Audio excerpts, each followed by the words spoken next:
Hello everyone, it's showtime. That's not even the best Idolmaster song on those albums. It's actually the version of Go My Way where they uh, narrate a baseball game played by various Namco characters, including Pino and I think Makoto from Mac Breakers.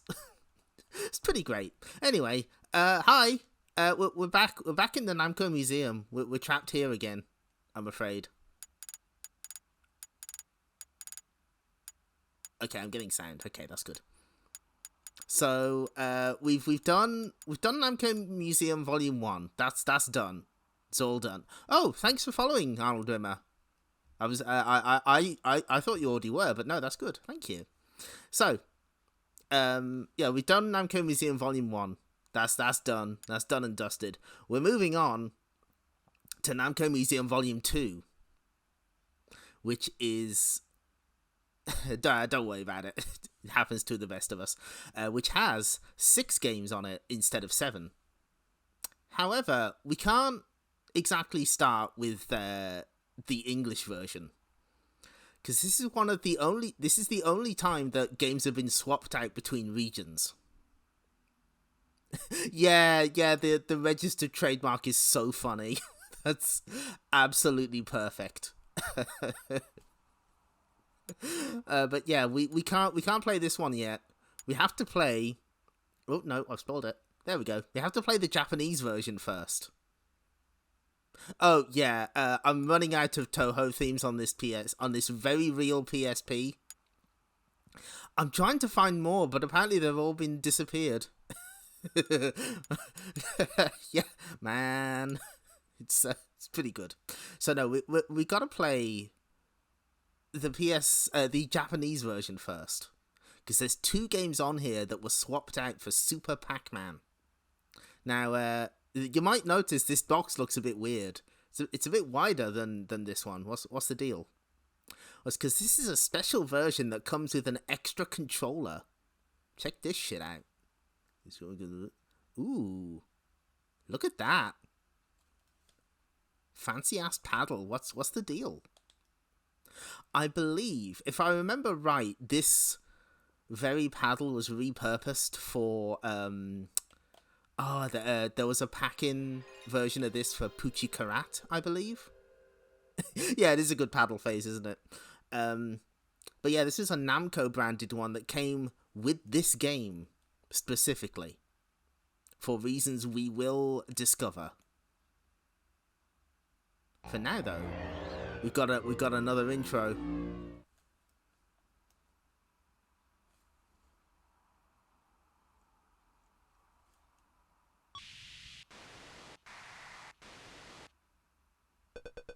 Oh, what's that game?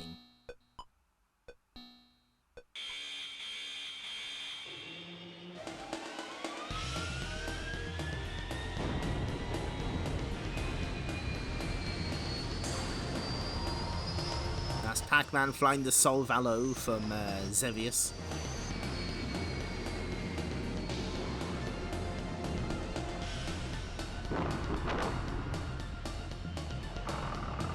There's Grobda, the famous Grobda, my favourite.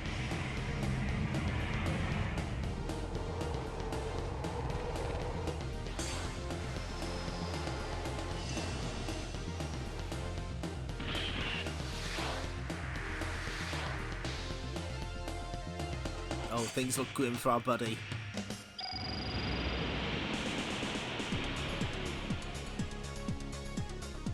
There he is. The most contentious retro game character of all time, apparently. There's so many weird little Namco guys, isn't there?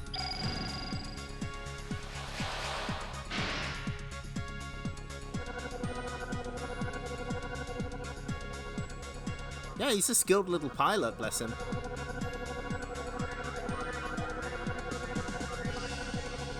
And there it is. There's the Namco Museum. And yes, they had to change part of the intro. And I suspect they planned it like all along. Like they made this intro so it would be easy to swap some games out. Waku Waku Mappy Cosmo Fighter. Yeah.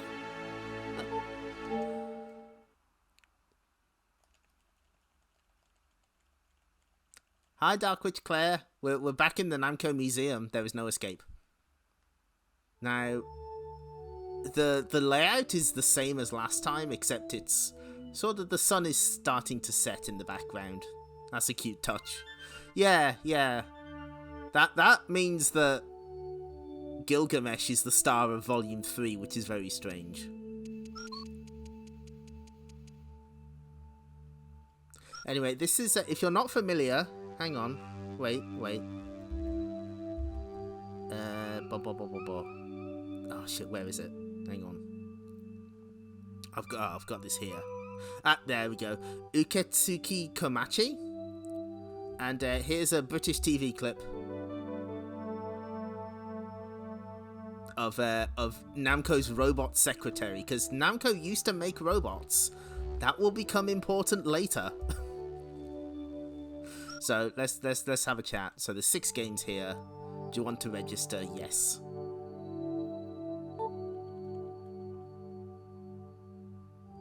I think it runs... Well, it definitely runs... I think it's maybe slightly better. But in these open museum rooms, it tends to run a little better anyway. See, the sky's changed colour. So we've got Mappy, Dragon Buster, Xevious, Gapless, Grobda, The Lounge, and this mysterious game, Cutie Q. Where have I heard that before? It is a mystery.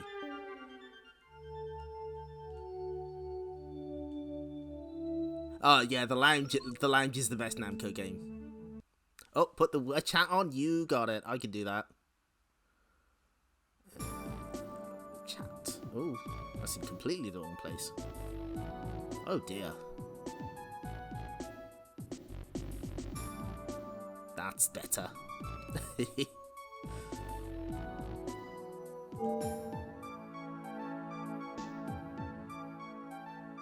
So here's our instruction card for this game. It's doesn't really explain much. Unfortunately, the captions for this game are going to be in Japanese.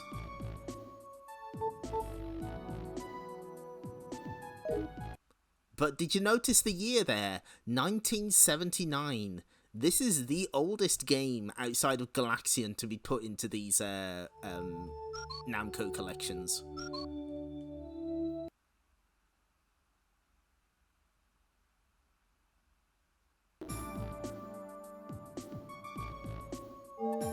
Wait, this is a completely different game. What's Bombi doing here? I'm sure that's not a subtle hint or something. No, not at all. Huh. That's another very early Namco arcade game. Earlier than Cutie Q even. So I've gotta bring some stuff up. Oh no, wrong button. Oh god. Oh no. He is, unfortunately, he is hopping. He is hopping in that load screen. I don't like it, but we gotta deal with it. So there are tips here. They're not going to be massively useful because they are going to be in Japanese, but we will. It's probably a reference to the trampolines, yes, but. Yep, there's the Cutie Q PCB. Amazed they've let me show this on Twitch. Bare electronics. Oh.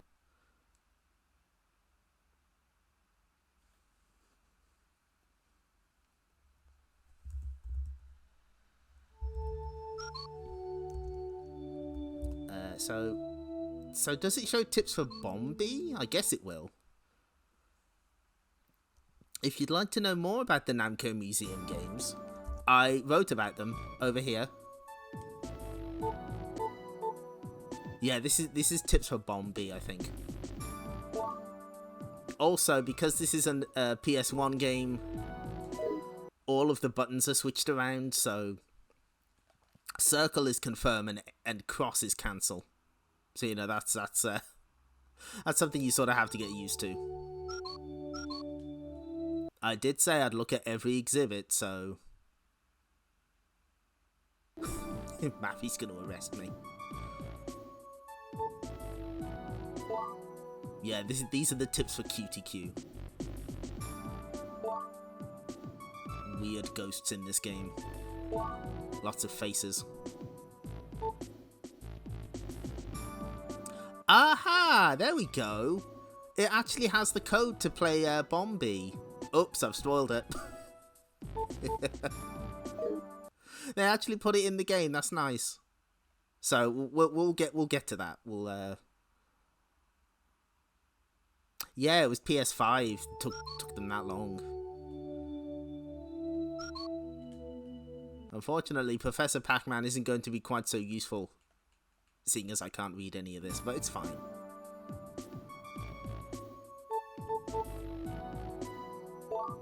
Yes, the code does use 765, that's right.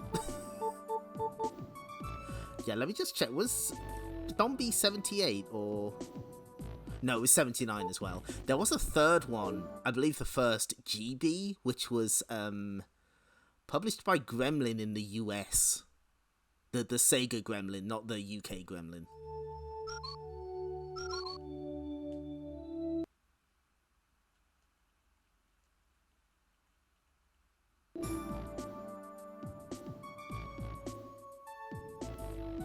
So we get to see all the sprites. Considering this is a 79 game, there's not much.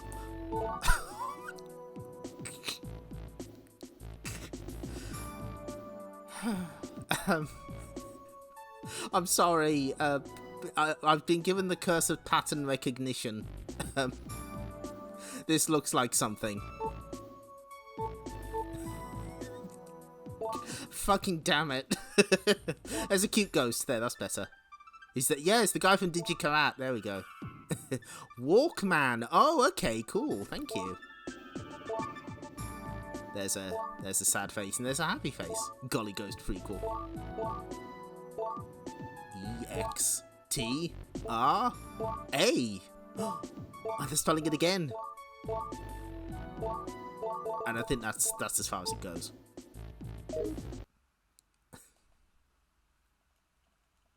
Can't believe we got jump scared by a fucking Among Us. Okay, so one thing I want to appreciate, the Cutie Q logo is really good. The face, like the Q is meant to be like a face that's sort of reaching its hand into its mouth. It's really good. So this gets a pretty elaborate room here. You can see all the stuff that's meant to be on the table. Because this is basically Breakout meets Tinball. And you also get this. You get this amazing design work here. I love the gapless one. It's really good. Grobda. Oh, what's that game? There's Xevious. Grobda. I think it's random. We will eventually get... Where is he? Show me him. Hi, El Ramses. There's Dragon Buster. They didn't even capitalize his name. So, no respect, even from Namco. Ah, that's so good, though. I kind of want that texture.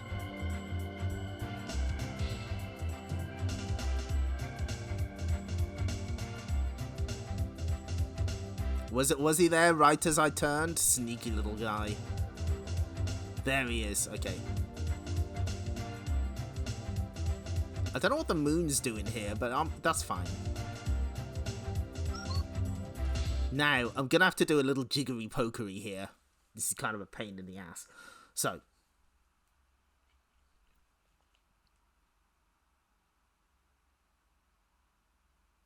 When you start up this game,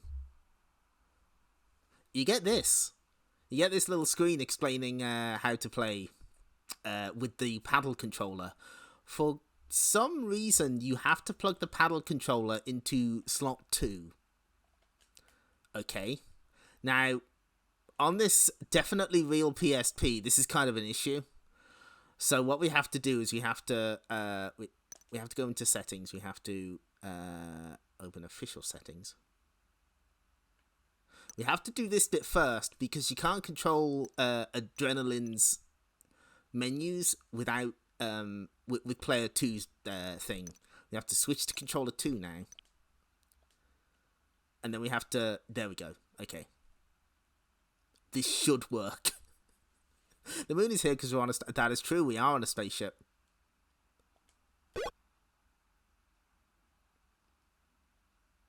So this is it. This is Cutie Q. It's basically video pinball meets Breakout. Now, the reason we did all that malarkey earlier is so that we can... Oh, what the fuck? Oh, jeez, it's on the wrong... Fuck, it's on the wrong analog stick. Never mind. Okay, I'll have to use the right analog stick for this. So that we get analog controls, sort of. Obviously, this would be a lot better on the real paddle, but we'll have to make do with what we've got. So if you have the digital version of this on PS3, if you set the analog controls to the second player, you can essentially emulate the paddle. Yeah, it sort of does. It's not great, but it does its best. I'm no good at these kinds of games anyway, so this is kind of difficult. Good serve. Oh, man, this is tough.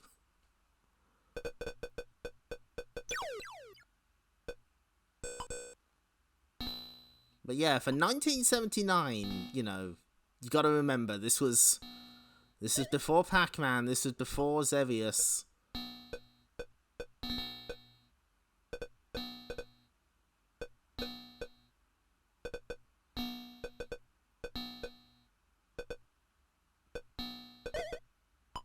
Oh, God.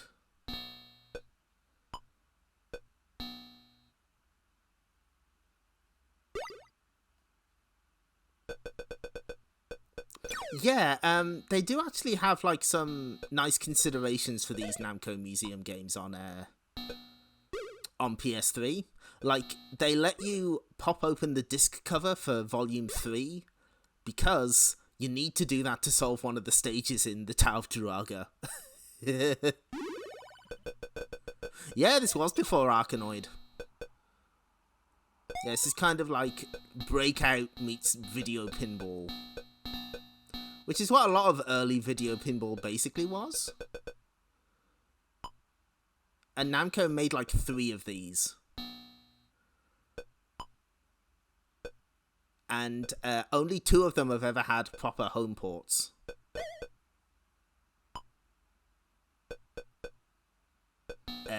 That would be this one and Bombi.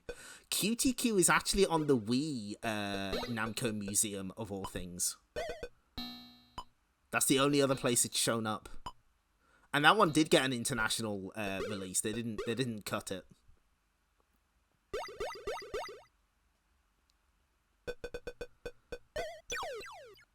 Okay, what's nice about that Duraga hint book is that the Japanese version is modelled after the hint book, after the hint sheets that they'd make in actual Japanese arcades. Yeah, I imagine this. I mean, Warp and Warp was last week's arcade archive, so I imagine they might get to this and the other ones. Still waiting on Newman Athletics. I'm not letting that one go. Oh, fuck.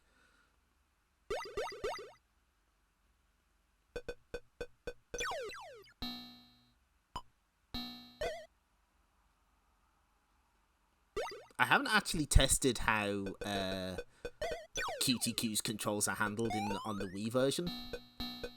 Something I'd like to look into. Because as nice as the analog support is here, it's not ideal. It's very twitchy. Also, this game is fucking impossible. Okay, one more. I want to get at least 10,000. I know I can do it.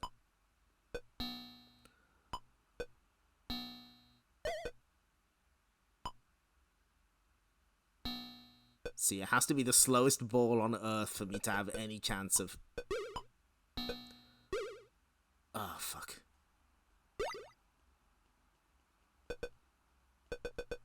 Man, if I could get all those 3 ghosts, I'd have loads of points.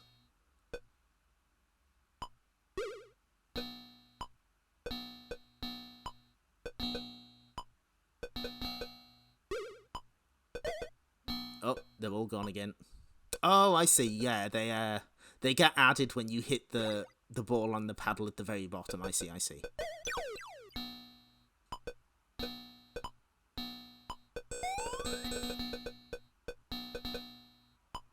I was going all in. Fuck. Yeah, they do recon probe. They very much feel like early, kind of very pinball-esque. And they've got breakout elements as well.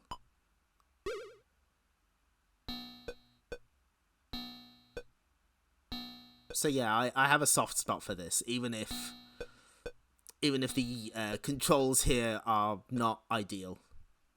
When did the finger puppets show up? That's a good question. That will not be answered today. Fuck. Man, this game's hard.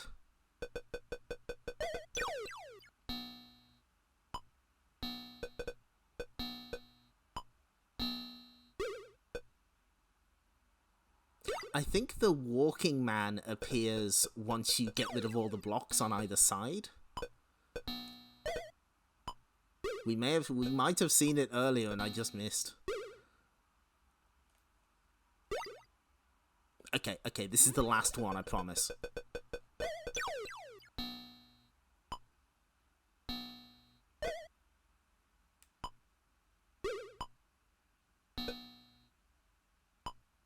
Is Twitch chat broken by any chance? Well, fuck it.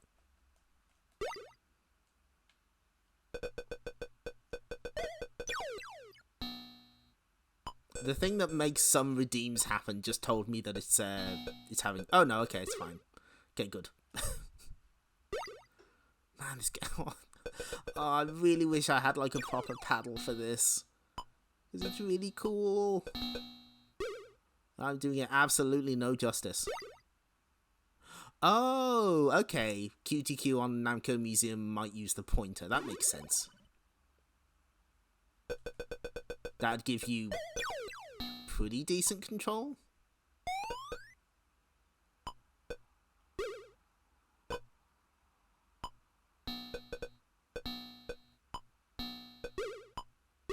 Oh, we're living.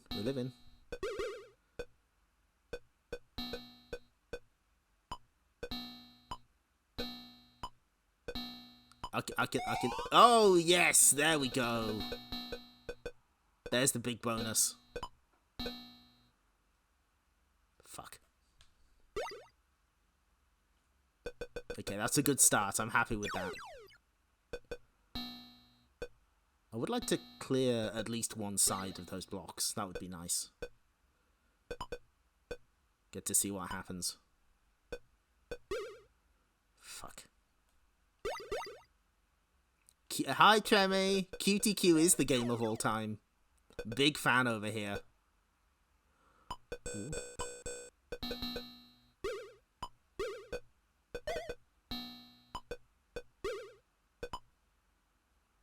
Yes, no. Come on, there's only one block left. Ah. Oh, okay, that's it. That seems like an appropriate point to stop. Okay. So, this also has the thing where you can switch the game to vertical if you so wish. But, again, there's a warning saying do this at your own risk. Okay, right. Let me try and remember the code here.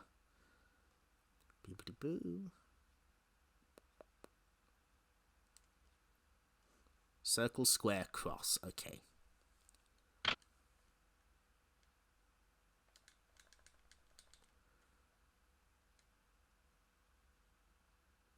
So during this boot up sequence that we're about to see,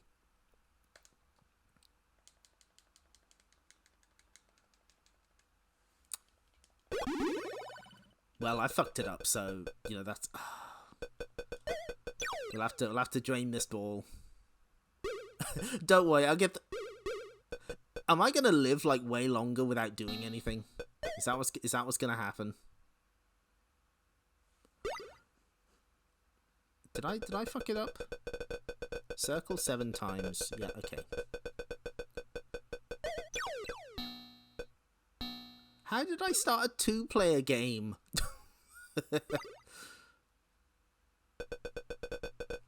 God, I would have loved a Taito Museum. Oh, I would have played the shit out of that. The porting process does get better as these games go on. Like, especially on Volume 1, some of those versions of those games are crunchy.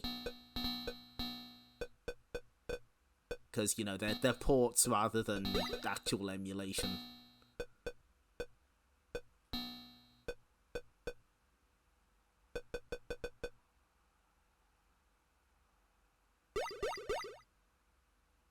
If I get higher score just by doing nothing, I'm going to be so mad.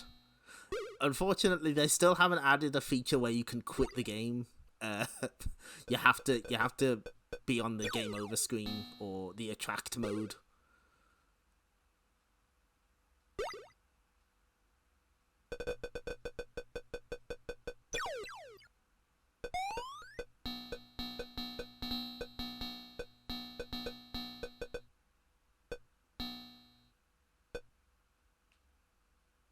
Okay, we're nearly done.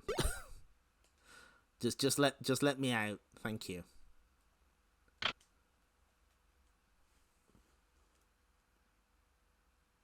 Circle, square, X.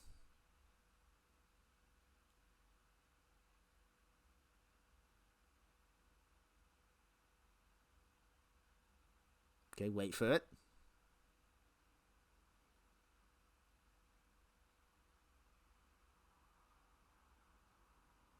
Please load. Game?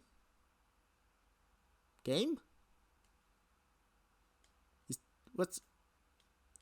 Oh. Why have you forsaken me? Well then. Oh, we're gonna have to do all this shit again. Okay, right. Yeah, open official settings. Controller settings after... Oh, yeah, okay.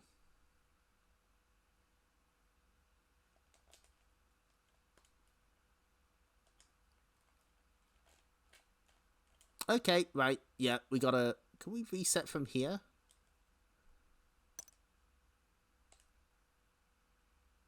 Reset game. Okay, there we go. I did test this earlier. It didn't crash on me. What the fuck?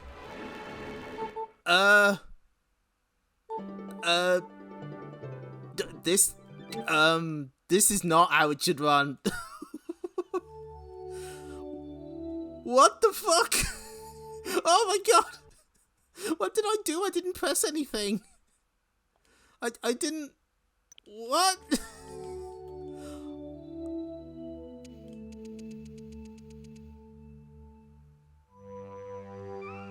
Yeah, this is all on Bombi. Oh god. Okay, right, we have to quit this.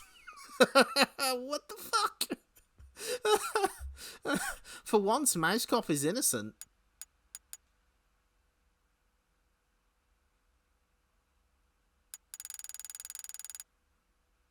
Hold on.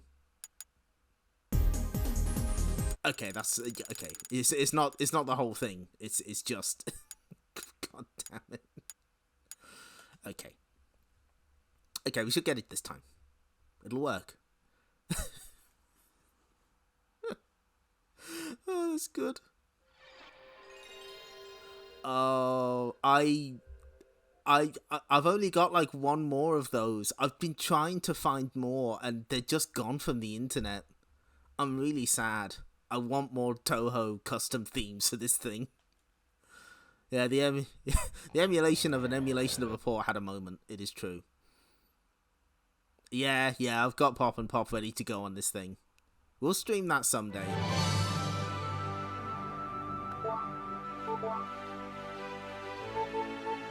Okay, things seem normal now. Things seem to be back on track. Yeah, Saki is great. Big fan of Saki, yeah.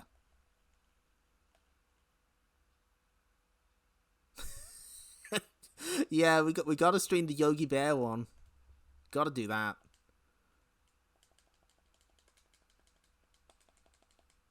Okay, we got it. Oh yeah, that's right. There's a weird Dee sprite in there. I think they should have put the hair bear bunch in there to beef up the character roster. Okay, so if you press circle 7 times, square 6 times, and cross 5 times, you get to play Bombi instead. Now, give me a second to fuck around with this. Open official settings, controller settings, analog mode, and then do it again. Controller number 2. This is the last time we'll have to do this, fortunately.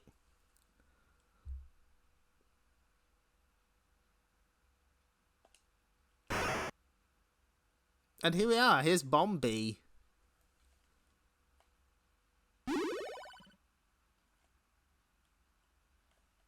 Oh, this is mapped to the right analog stick. This is weird.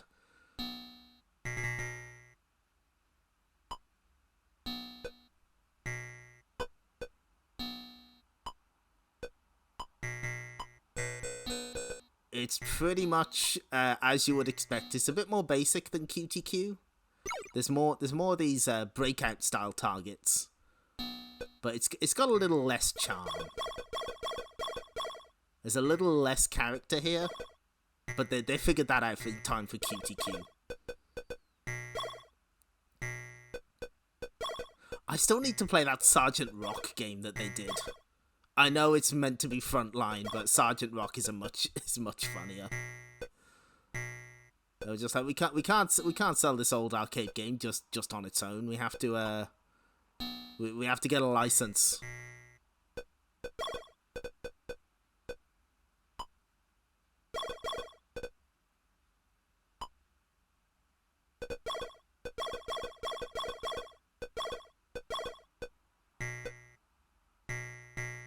But yeah, this is Bombi. GB is quite similar. It's the Namco Pinball Breakout Trilogy. And this one has never had a home port anywhere else. Oh, hi, hi, Dream Harrier. Yes, what we're actually playing with, or at least a simulation thereof, is this specific controller, which came with the Japanese version. It's an actual paddle. They made it just so people could play Bombi and Cutie Q at home, and they were right to do so. We'll only play one credit of this.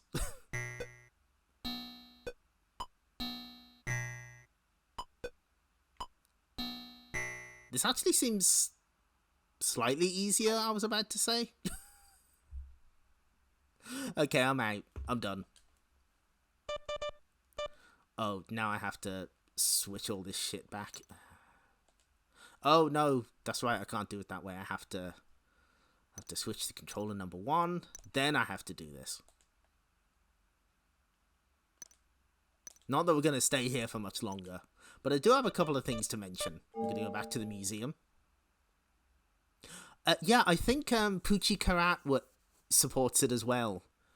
And there's like at least a version of this paddle that was packed with Pucci Karat in Europe. Yes, I highly recommend you hack your PlayStation TV. Not that I'm using one right now. Definitely not. I don't know why you'd say that. So, we have a few things to mention. First off, fuck, what was I gonna say? Ah, here we go. Okay, so, you might be thinking, have I heard the name Cutie Q elsewhere? Yes, you have. That is the text on my website mascot's jumper. This is the secret origin story. Oh, hi, Dolly Dogu, welcome. Yeah, you just missed us showing off Cutie Q, but we're getting to the lore. So yeah, my little site mascot, I'm not very good at designing clothes, so I just put text on them. At least when I initially designed her, but yeah, that's Cutie Q. It's a nod to a Namco game. Since I'm being a little self-indulgent, here was her original design. As you can see, I have only marginally improved, but the Cutie Q was always there. My streamer design also has a Namco reference. Oh, thank you. She did eventually get arms and legs, so you know that's a plus. Yeah, she's got the Sonic shoes. That's all I could draw. But there we go. Okay. So yeah, that's the Japan exclusive game on Namco Museum Volume 2. So now we have to quit the game and load up the American version on this definitely real PlayStation Portable. Yeah, totally real and legitimate. Is it this one? Yes, it is.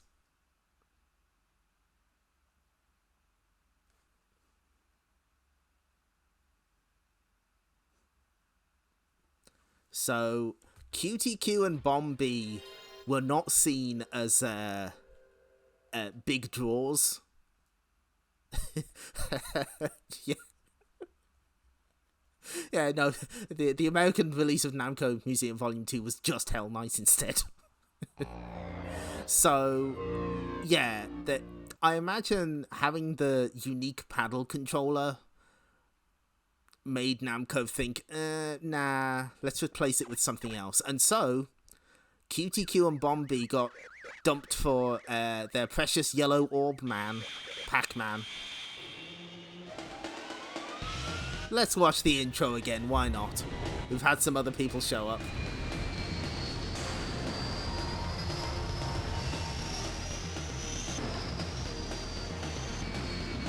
Yeah, I imagine that was probably likely as well, you know.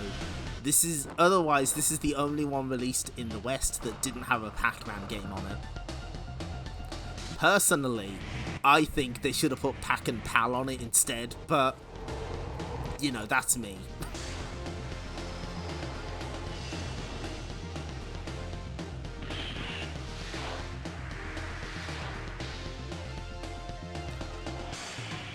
I see you, Cat, but no, I disagree.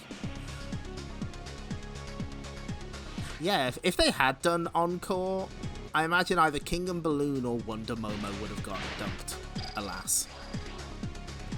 Where's Arcade Archive's Professor Pac-Man? Trapped in legal hell.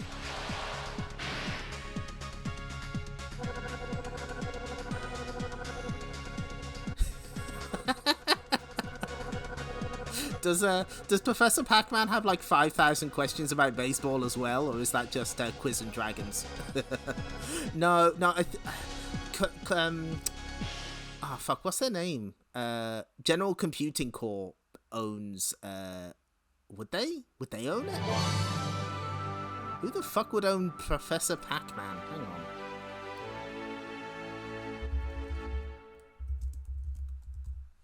Wasn't it Nuttings and Associates, I think?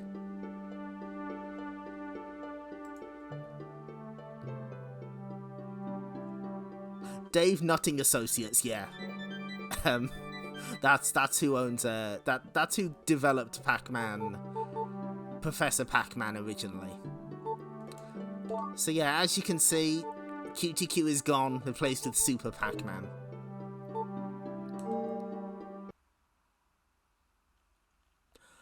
I'm in the contingent that wants Zookeeper.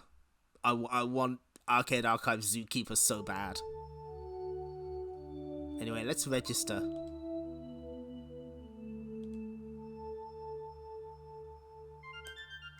Yes, it is very unfortunate that... Oh, I'm so glad you've been introduced to Zookeeper. It's one of my favourites. It could probably do with toning down the flashing, but it's so cool. Zeke is my Taito mascot.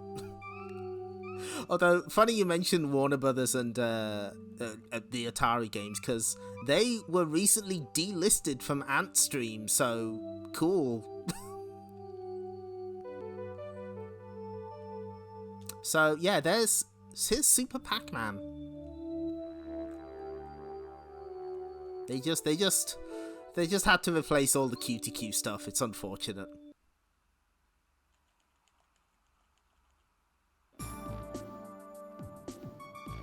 For US, attached to the arcade game, it showed you how to play. Ooh, this is translated. Eat the key and the door will open. Then eat the food target. Speed up, invincible. Push button, and Pac-Man moves. He's so excited. Look at him go.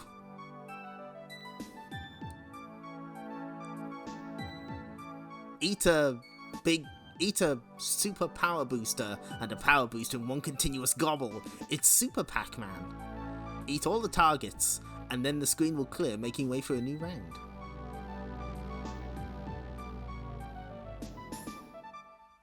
Yes, that's why we're doing an all exhibits run of all of these games. We're just looking at everything.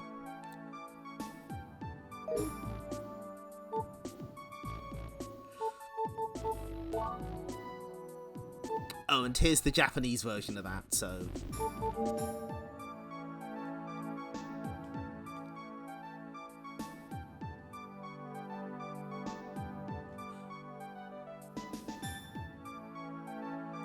Okay, At Games doesn't own Professor Pac-Man. Royalty rights to Miss Pac-Man. I see. So who does? I'm talking about the actual arcade game Professor Pac-Man, which is a deeply twisted quiz game.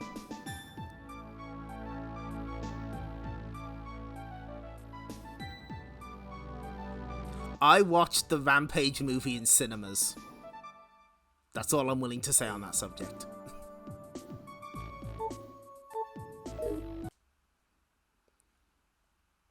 I think it was in cinemas the same time as Avengers Endgame, and one queue was significantly longer than the other.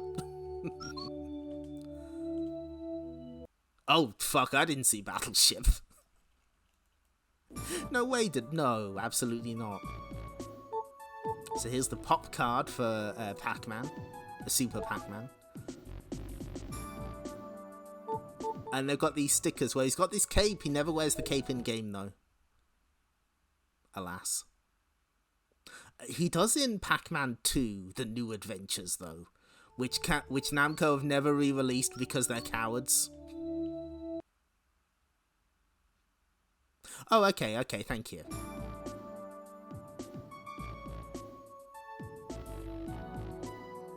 Oh, so it does extend to Pac Baby and Pac Jr. I see.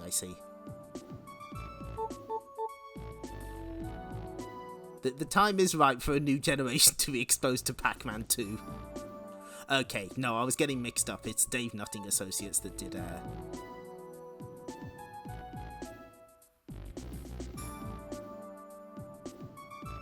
So, this is the Japanese sales flyer.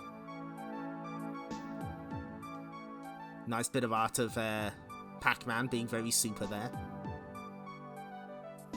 So, what's important to note is that this was Namco's attempt at a sequel to Pac-Man. By this point, Miss Pac-Man and I think maybe Junior Pac-Man were already out. Wait, really? No.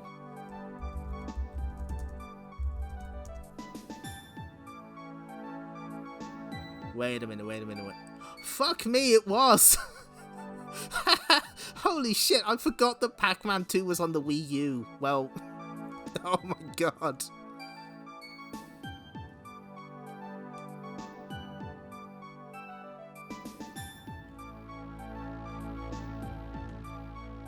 I'm just saying, they had the chance to put it in Pac-Man Museum and they didn't. So yeah, there's the Japanese. Now, these collections generally don't have the US flyers, but fortunately Arcade Flyer Archive is here to help me out on that one, so... Oh, it's beautiful, look at it. Yes! Look at him go. I like the kind of the good old red, white, and blue on the flyer here. Disguised as our mild-mannered Pac-Man, Super Pac-Man fights a never-ending battle to eat rows of fruits and objects, destroy enemy monsters, and rack up scores that are out of this world.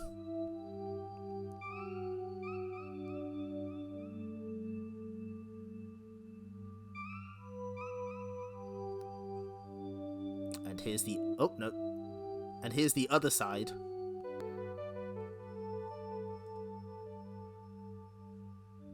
Conquer the fruit-filled maze. A super new Pac-Man challenge.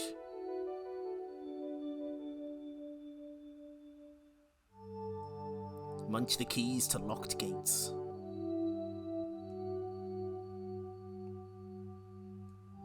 I kind of like this Pac-Man art on the side here.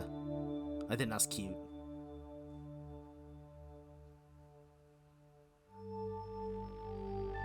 Oh yeah, there's this... Wasn't there some difference with the...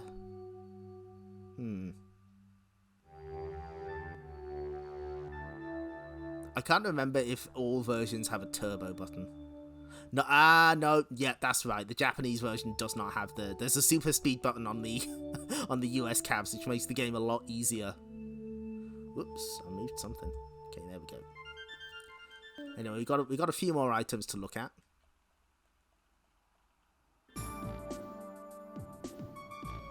Marquee, glass sheet with game drawings.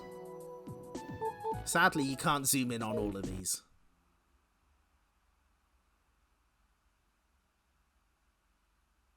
Oh, oh. Okay, I'm confused now. I don't know which version is which. This isn't my favourite Pac-Man. Oh, there we go. There's the naked PC board. Shameless. Absolutely shameless. I don't think it does. A lot of the Namco games, especially the earlier ones on Arcade Archives, don't have the US versions. I'm assuming because of the copyrights from other, like Atari and Midway. Too hot for Twitch. Absolutely. So. Whoa, okay. That's way more instruction than we got last time.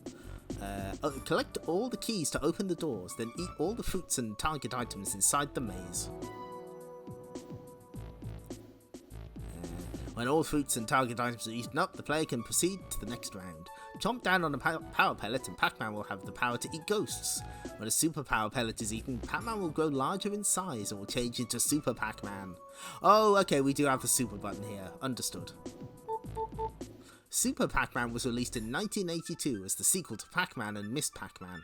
The new game features added to this game is eating fruits instead of pellets to proceed to the next round, and the ability to move faster when the super button is pressed. Learn everything now, just process all of that information. Yeah, the Konami games do have multiple versions, which I'm very glad for. Even stuff like Sunset Riders had differences I wasn't aware of. Oh shit. Oh shit, it's Pac-Man. Oh, and his mouth is wide. Oh, multiple angles. Super power pellet. Key, I understand. Oh, we get to see all the different foods. Oh yeah, they did. They did add Zarlok to the icon on the PS4 version. That's good. Donut. Hamburger, of course. Sunny side up. Corn. Sneakers. Cake. Melon. Coffee cup. Mushroom. Bell. Clover. Galaxian. Present. A whole Bosconian. Wow.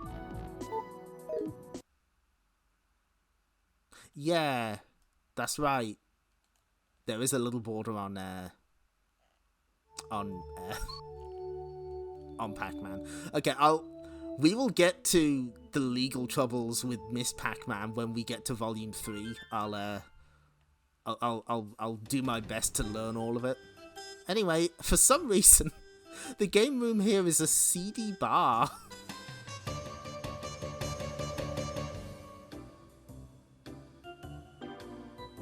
Are you doing okay, Sue? Well, Blinky seems to be happy. It's the Namco Theatre.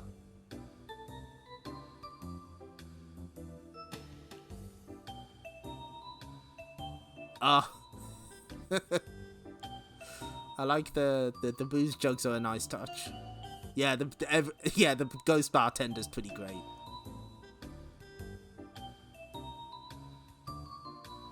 Oh my.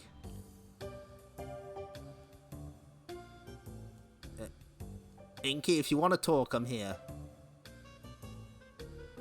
Unfortunately, I don't think any show ever starts, so it's just this. Oh, wait. Well, shut me up. I've never seen that before. Oh my god. Oh, this is great. Oh, you're right, that is Pinky. My mistake. I don't think... No, Sue isn't here. Yeah, Clyde looking very sophisticated. He's done well for himself. Good for him. Okay. Anyway, here's our little cabinet. Yeah, Clyde's the bartender.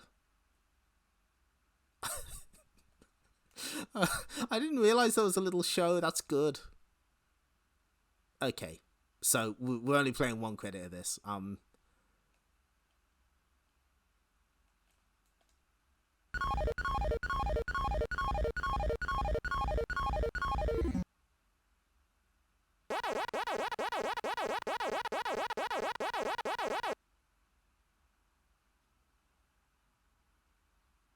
Now, this does look a little odd. Like, the text in particular looks kind of scrunkly.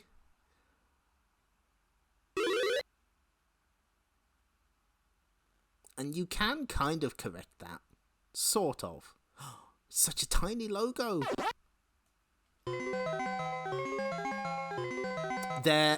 Oh, wait, hang on.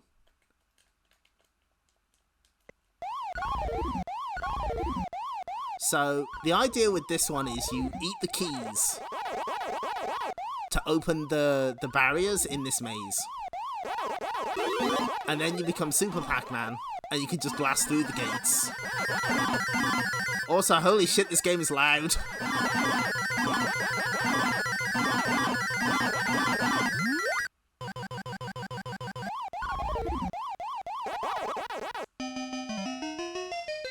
Yep.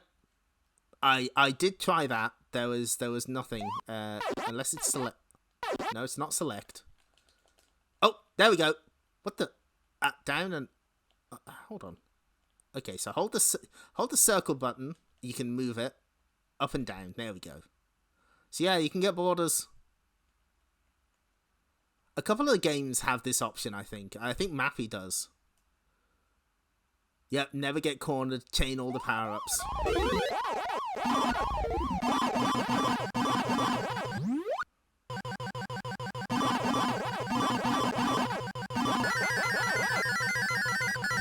And also try and match up this slot machine that's being very loud.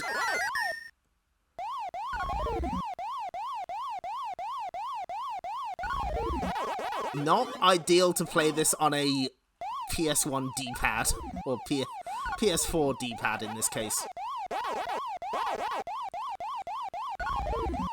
I need the cross ring from the Neo Geo Pocket Color version.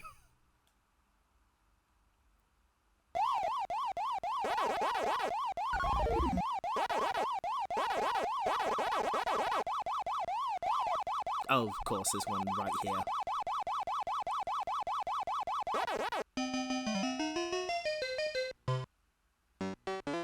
Oh!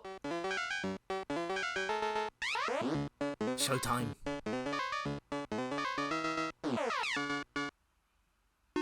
Exciting.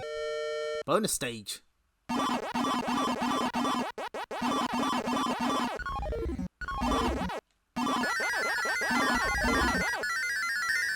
So something to bear with mind with these is these are not emulations. These are ports.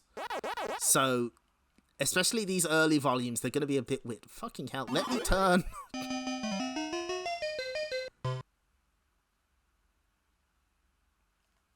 So in particular, the sounds are often very off in these early ones.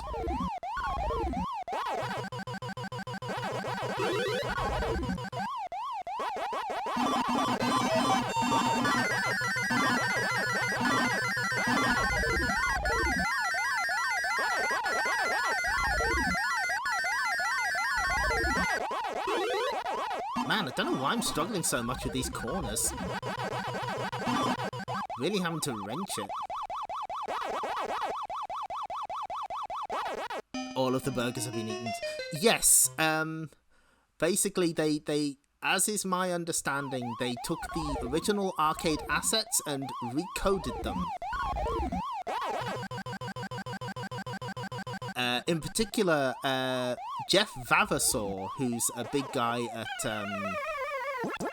at Digital Eclipse and nowadays Code Mystics, I think, wrote into EGM or something like that and explained the difference between Namco's approach and their approach on PS1.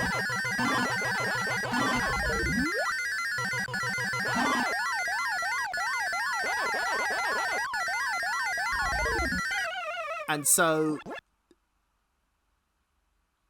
yeah, there's a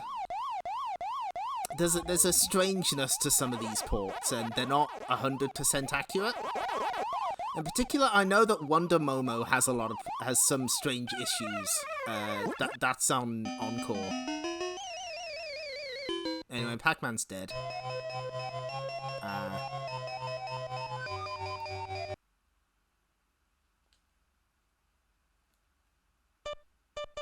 I do love that you can directly mess with the dip switches, though.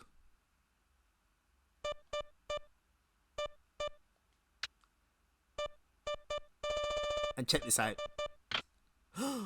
Precaution for arcade mode. The arcade vert mode can be played by setting a horizontal monitor in the vert position. This could cause the monitor to fall, or cause an injury, or monitor damage.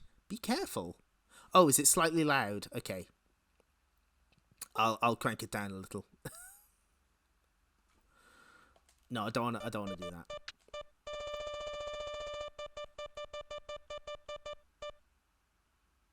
Okay, so that's enough of do not pull memory card out until done. That's quite enough of Mr. Pac-Man. We now have to address everyone's favorite Namco character. Oh boy, gonna be a disaster. Now, Pac-Man, Super Pac-Man is fucking loud as shit. But we're done with it now. It won't. Listen, I have complete faith in this guy. He won't do me dirty. Mostly. So before we even do this, we're gonna have to talk about where is he? This guy. We're doing this now. Oh, fuck! There was something really important I had to talk about. Hang on, let's go back here.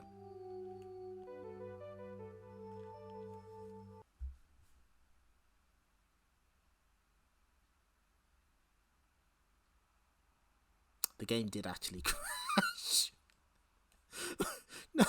No. What the fuck? Are you kidding me? What? No. That's not. That is not Mappy's fault. That is the PS. Right. Okay. Well, we'll take this opportunity to talk about Cutie Q and Bombi instead, shall we? So, HAL Laboratories made 2 games on the VIC-20 and the C64. No, this is not a bit. I swear to God, I wouldn't do that. I promise you, this is not a bit. This is not a joke.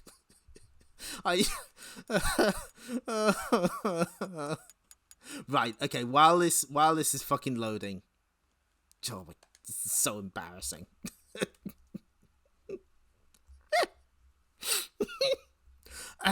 Right. No. Listen, I had a whole speech ready about how I'm not gonna make Mappy a joke here.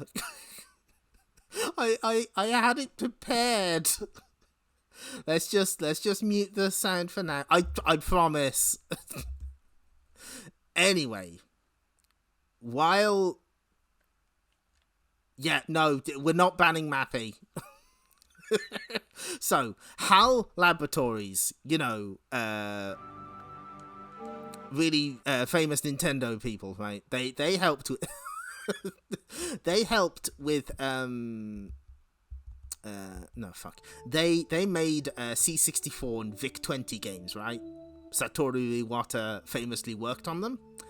And in the early days, they made 2 games called Pinball and Pinball Spectacular. And if you take a look here, they're just clones of Bombi and Cutie Q. And this is something Iwata actually addressed. I'm gonna quote directly from this before I lose my mind. We got to work creating games, straight rip-offs of Namco's Rally X, Galaxian, and other early Namco games. Laughs. We never asked for Namco's permission. It was still an early era when copyrights and such were not very clear. However, just so no one gets the wrong idea, I should say also that we were the first company to obtain a license from Namco for developing computer games. I heard that Namco then took that contract and used it as the basis for their negotiations with other companies. So there you go. If you've ever seen Pinball Spectacular on C64 and thought it looked a little familiar, it's very heavily based on these Namco breakout pinball games. Now let's try this again. So, here's the thing. Mappy, this guy, was not originally an arcade game. Fuck. Oh shit, where is it? Oh, thank fuck, okay. He was originally a robot. I'm not doing it. No. I'm staying safe. We'll get to that gif, don't worry. So, originally Mappy was a 1981 robot that was used in I think it's called the Micro Mouse competition, where it's like a robot that navigates its way through a maze. And it makes me consider maybe that's why he's called Mappy, because he's mapping out a map in a maze. His arch nemesis, Namco, also known as Goro, was also a robot. And you can see them here. The Namco robot was made in 1980. So this is some of the stuff that Namco used to do. They did like a bunch of robotic stuff. And in 1983, we're skipping ahead a little. Goro lives, he does. And so in 1983, they gave Mappy his own arcade game. Fuck it, we're showing this one first. Hang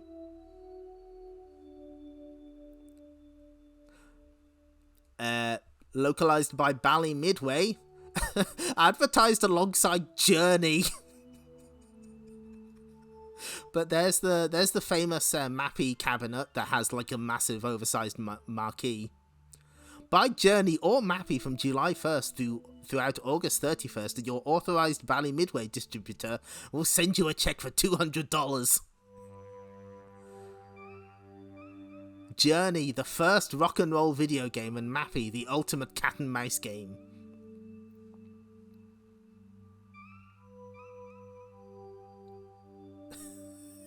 God, it's so funny that they're advertising these two together. That's perfect. So, yes, as has been mentioned in the chat a lot, Mappy is something of a piece of mimetic humor in some other retro game channels. And, you know, I've done that joke before, I won't lie, but it's not my joke. So, you know, I don't want to step on anyone's toes. Mappy has not personally, Mappy has not personally offended me until 5 minutes ago. So I want to let you know that we are Mappy agnostic here. We believe in nothing about this mouse cop. Except that hopping Mappy sucks and I will die on that hill. Anyway, here's a brochure for Mappy.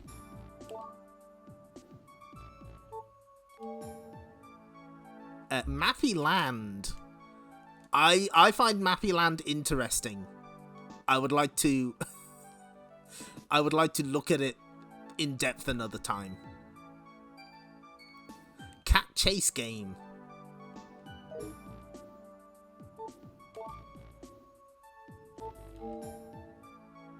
I don't know anything about Mappy, kids. I know that it exists. Oh look, there's a full map. That's cute. They pieced them together. There's Namco and his naughty folks, the Mukis.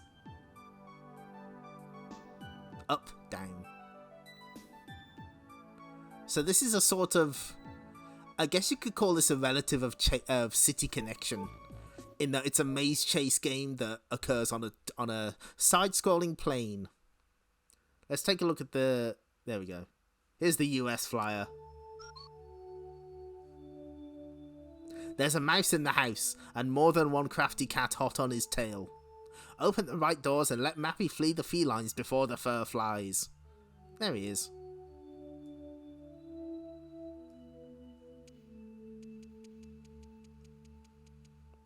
In hot pursuit, Mappy the micro police has the run of the house, and run he does.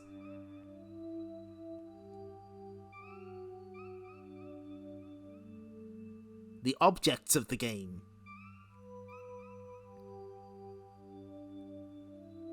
There we go. The difference is that there you want to step on the big red cat for the juicy bonus. That is true. Pursuit. It's clever.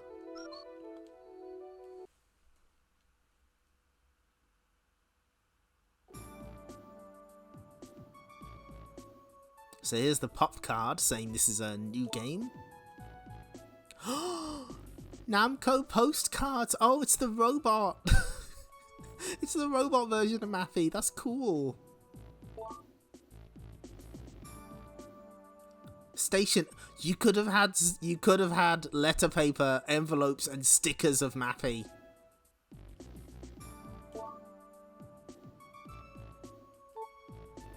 And there's the schematics of the Mappy robot, if in case you wanted them. You know what? Let's take another look at. Sadly, not everything. You can't zoom in on everything. I wish you could, but there you go. There might be, you know, searching Yahoo auctions might be a good idea as well. They sometimes have stuff like that, but. And if not, you could probably make like a facsimile of them.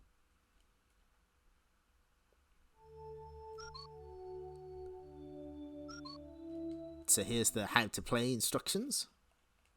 Oh yeah, if you mash the D-pad, he speeds up.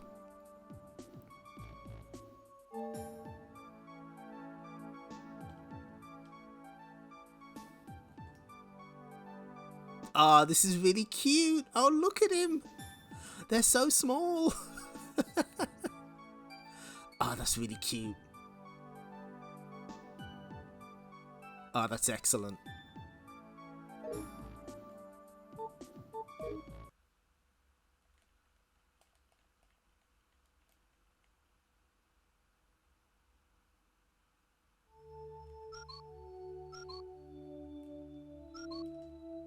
Oh, we get to see this again. Oh, we get to see more naked printed circuit boards. Absolutely filthy. How are they letting me get away with this?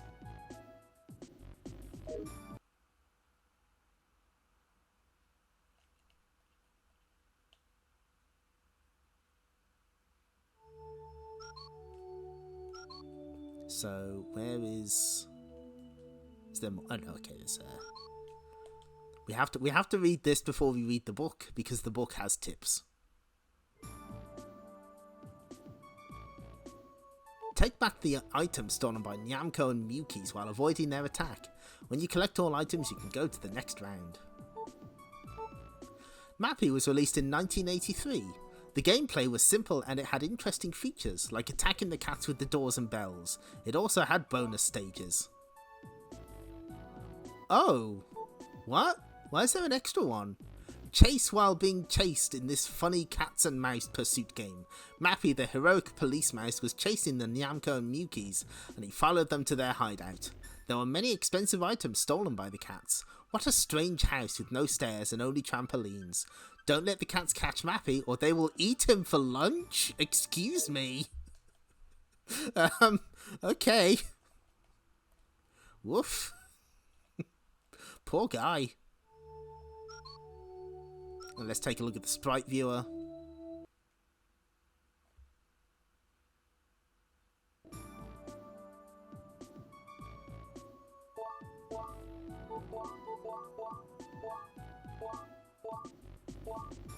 Oh, we got all of it. we got the full death sprites. Yes. Namco.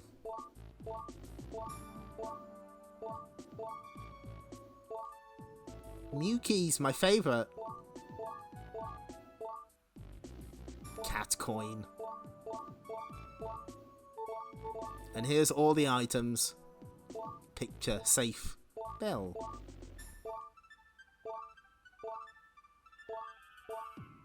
Hurry message. Good.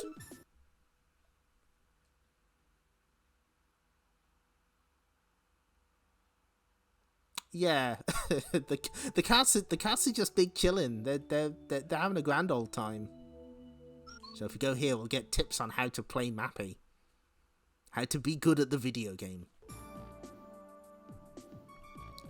Collecting items. If you collect one, the other will flash. By getting all the flashing items without dying, you will score big points. Avoid the Mukis. When you're bouncing on the trampoline, take your time and make sure that the platform is clear before landing. If you land at the same time as the Mukis land, you will lose a life. Use the doors. Well, when the cats are getting too close, bounce to a platform with a door and let them have it. The door can also help you when you are attacked from both sides.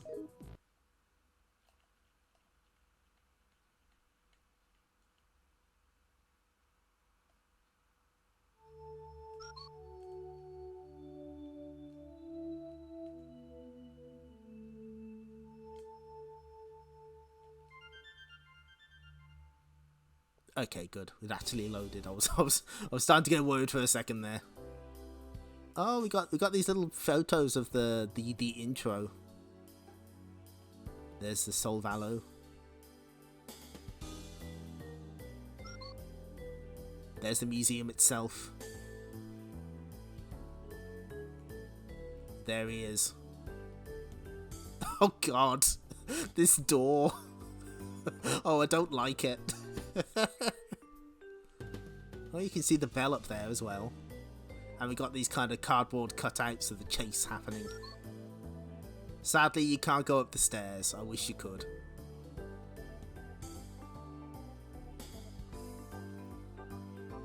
Yeah, it's all really classy, and then you turn around and it's like, oh no.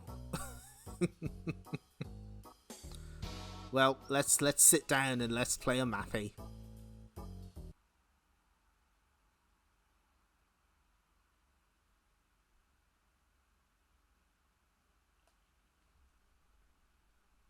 So one thing I really like about these collections is they actually use the boot up sequence in a really clever way, because you can actually move this to make sure that it's properly on your TV. I think that's a really cute touch. Namco presents Mappy, starring Mappy as Micro Police, Namco as Boss the Big Bit, and Mukies as Naughty Folks, and that's where our stream title comes from.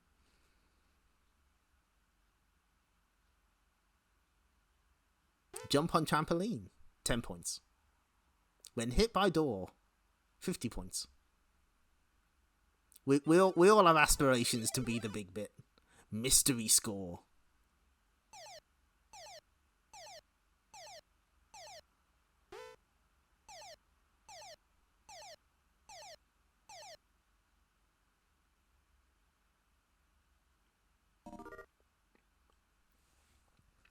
Okay, let's now on to the story. Player 1 ready. So we've chased them to their hideout. Mappy doesn't quite get it. Yeah, there we go. A friend of a friend claims to have a copy of the Big Bit with the saw in head scene. that is that's a joke. That's a niche audience joke, but I get it. So yeah, it is essentially a maze chase.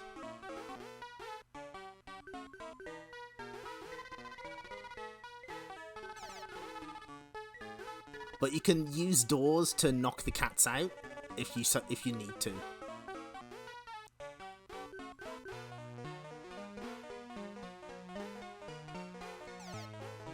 Like so. The Mukies are generally slower, but oh fuck. Pippi and Bibby's rip-off.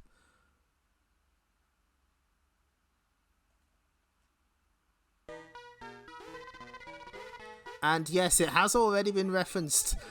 Mappy got a web series, an animated web series. Somehow.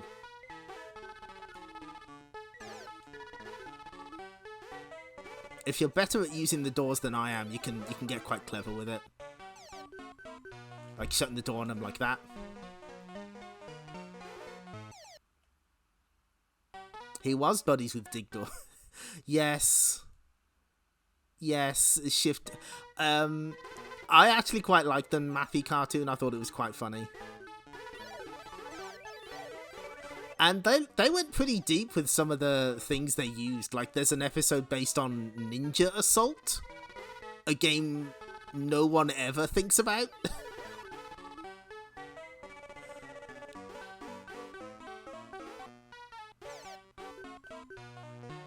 Shifty Look also did a Wonder Momo OVA series, where the episodes are like 5 minutes long. Maybe not their best work, but they tried.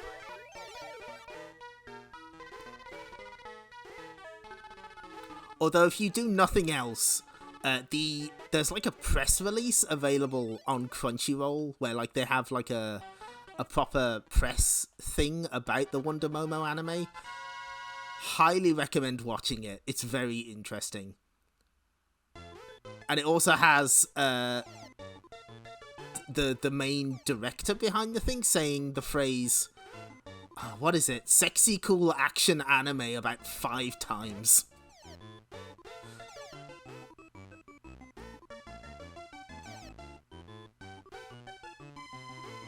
Oh no. Oh fuck this. This is a good bonus stage theme.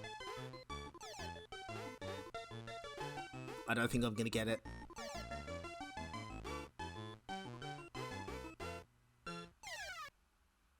Close enough.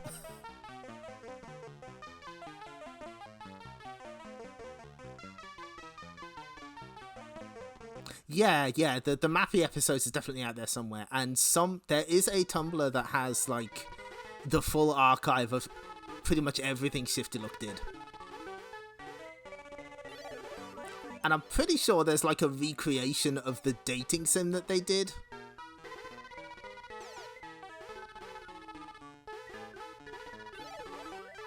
Where you can talk with Anti-Bravo Man and fuck, who else is in that?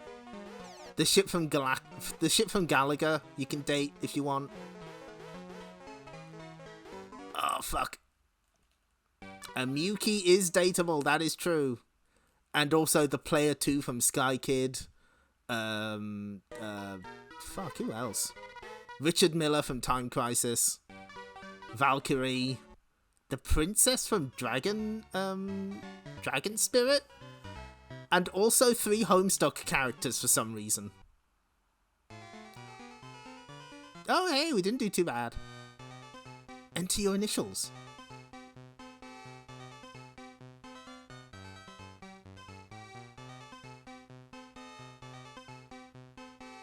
Oh god, that's right. My favourite one is you can date Hirumi from Burning Force.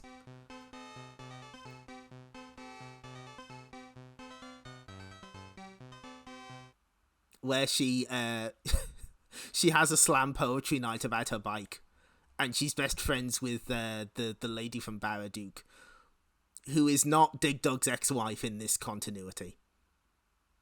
We will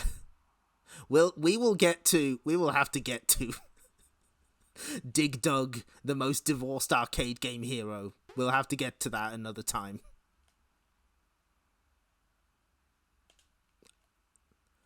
Okay, so that's Mappy. Oh shit! I think we can do the. Can we? Yeah, we can.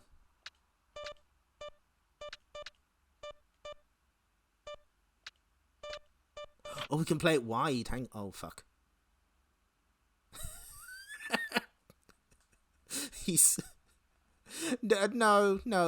Oh, hello. Oh, we can test everything.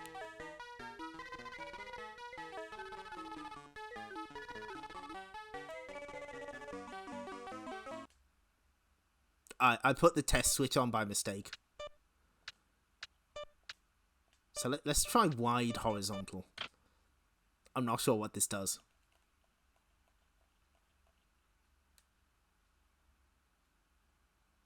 No, I don't think Dig Dug's been divorced from other people. But he's the one with the most divorced energy. This is just the same. I'm very smart. Oh shit, now I have to die.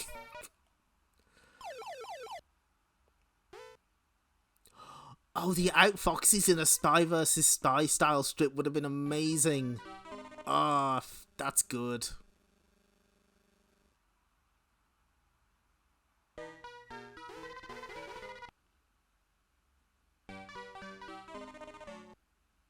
Unfortunately, the one thing I think about when I think of Shifty Look is I think they did like 2 different Legend of Valkyrie strips. Like, they did one that was serious and one that was more cutesy. And there was one person on Twitter who would always jump into my mentions whenever Shifty Look was mentioned to whinge about the cute look they gave Valkyrie. Every time. Let me... How do I... Oh no. Oh, thank you. Okay. Okay, so we're finally free of Mappy. I'll probably stream Mappy Land at some point. I think it's interesting. Someone out there feels they have to fight the power. Not as mad as the person who was mad about Arcade Archives Pac-Land. They really got on my case because I had to explain to them that no, it doesn't have the PC Engine version. Oh well. Anyway, we have one final game for this evening. We're not going to spend much time on this one. We'll see. We'll see. So this is Xevious. Extremely important arcade game in Japanese arcade culture. There are so many clones of Xevious.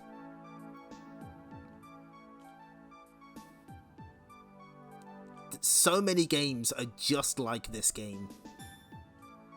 And yet it didn't quite make the same impact in the US or other territories.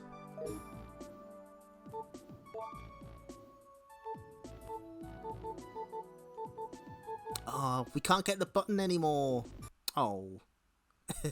Yeah, they should be dedicated to more worthwhile causes like Virtual Cop 3. That is true.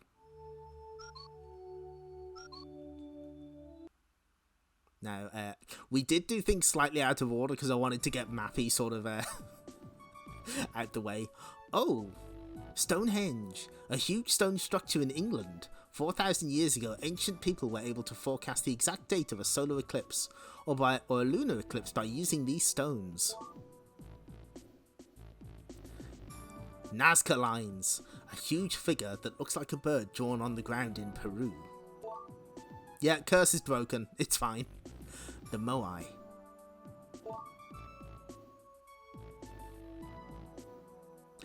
Yes, it's because in the attract mode, the game's logo is basically on the screen all the time, and so if you see a Xevious cabinet, it's most likely got the logo burned into the screen, and this is so common that multiple versions of the game allow you to put that screen burn in on the screen. I think the DS Namco Museum does, and the Arcade Archives version. Leonardo DiCaprio pointing meme, La Milana. Yes, so... Okay, right, I've got... If you're wondering why all this is here... hold on, let me... So there's an interview with the gentleman mostly responsible for Xevious, Masanobu Endo, who also created the Tower of Druaga. Oh, it contained maps of all the levels. We'll never see it. Yeah, Namco Museum DS has that option. Oh, more stationery. Oh, that one looks really cool, actually. No, I believe he was not involved with Super Xevious. That one wasn't him. But there's a very interesting set of interviews here. And I'm going to read some of this out verbatim. What I wanted to try doing with Xevious was, for the first time, to give a video game a consistent world and setting. Also, within the limitations of the existing hardware, I wanted to create high-quality sprites. Finally, I wanted a story that wouldn't just be some tacked-on extra, but could actually stand on its own merits. This experiment, if you will, was a totally new way to approach making a game. It was closer to the way anime and movie creators think. As a result, it resonated with the anime generation, and Xevious, which had actually been a somewhat contentious title within Namco, ushered in a new wave of video games. A less public result was that after Xevious, the culture of game magazines like Beep also grew rapidly. And then later on he says, I'm talking about Tower of Druaga. I'm glad that Tower of Druaga was loved by fans, but the fact that the game made players more paranoid about looking for secrets and that it was and put a new emphasis on clearing a game are two consequences I've had time to reflect on. Was it really setting a good example for other games? Because one of his regrets with Xevious was that you could play it forever on one coin, and that's why the Tower of Druaga has a definite ending. Those are the words of Masanobu Endo, who we see here. highly recommend the Game Center CX episode of The Return of Ishtar, where Masanobu Endo plays an incredibly cruel trick on poor what's his face, the Cacho, in front of his entire university class.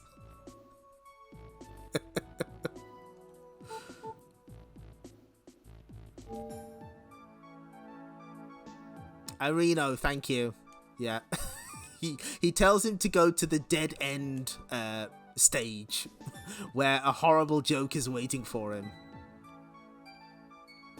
But yeah, all of that illustration stuff was sort of, there is a plot, there is a setting, a mood to Xevious. Placed on the side of the cabinet to identify a new game. So yeah, this is This is a big deal. This is like a huge deal of a game. And, but it never made... It doesn't feel like it's as big a deal in America.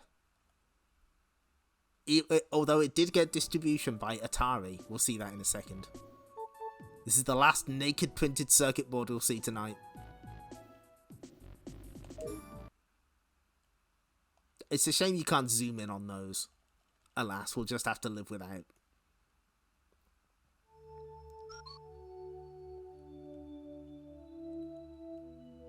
So, there wasn't a proper flyer, was there? That's weird.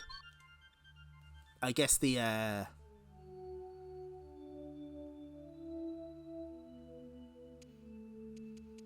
okay, hang on. So, right, where's the... There we go. I spoiled it. So yeah, here's the Atari flyer for Xevious. Check out that cabinet. Wow. That's so cool.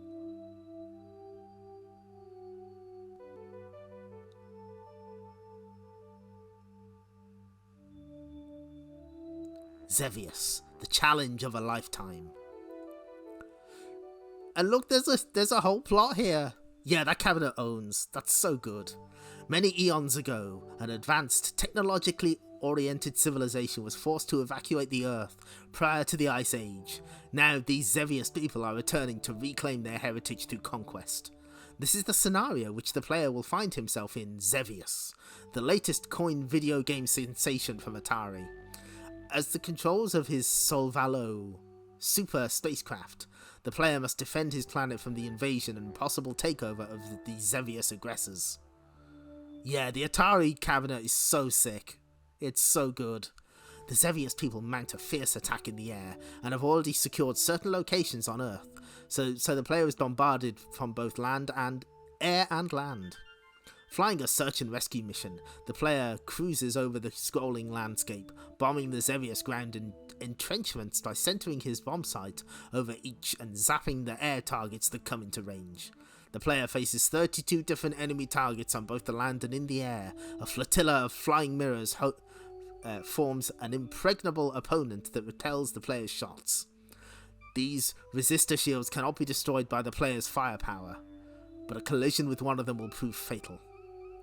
After battling his way through wave after wave of enemy forces, each made more menacing through the advanced game graphics of the color raster, the player encounters the monumental controlling force of the Xevious offensive, the Andor Genesis mothership.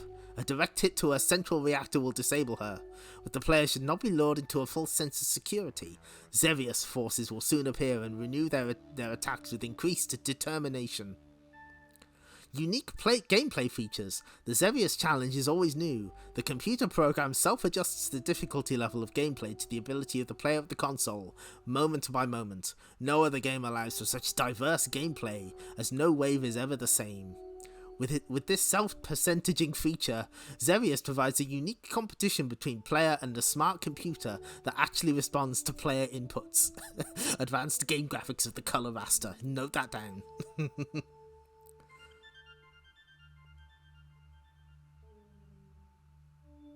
The operator has up to 15 different bonus options available.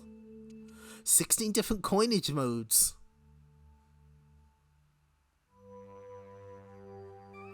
So let's take it. Let's find out how to play.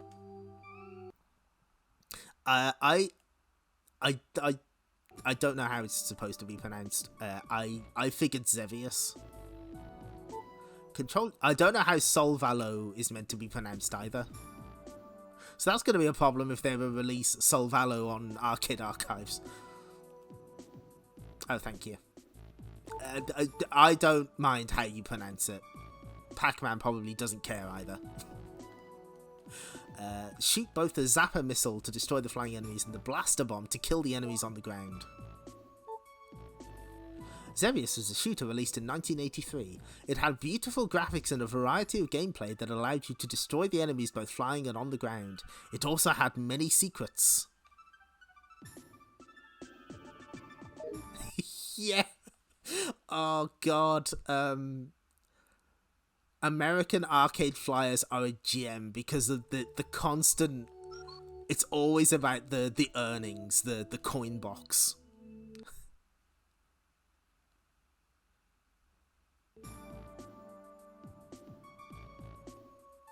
American is greedy. You know what? I'm gonna link to the worst one. I'm gonna do it again. I think this came up last time, but we're gonna do it again. Prisoners.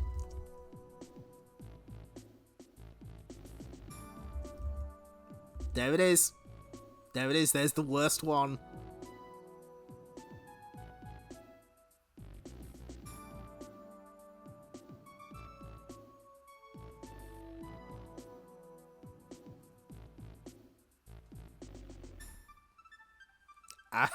Just the worst. Oh, this has all the enemy names as well. Yes, okay, that does make sense. If it's aimed more at operators, then it totally makes sense. So Japanese flyers are more for passing around. Makes sense. It's still very funny though. Where is he? Where's my favorite Xevious enemy? Logram. God, there's so many enemies. There he is. That's Grobda. Grobda got his own spin-off game.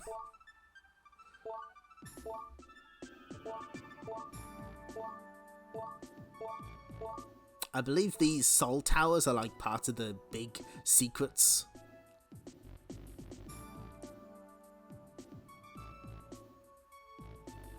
Yeah, I think there's a similar thing with Dragon Buster.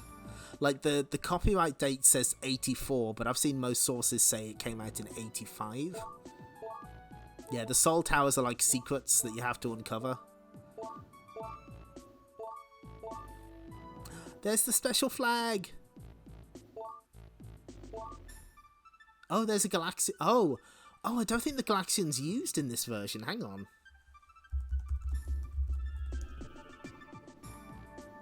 Wait a minute.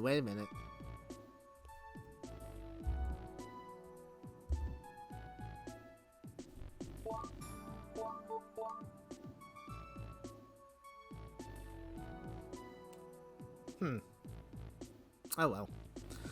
Yeah, if you look at the TCRF page, I'm pretty sure they mentioned that the Galaxian is not used in normal Xevious, but does show up in Super Xevious, the arcade one.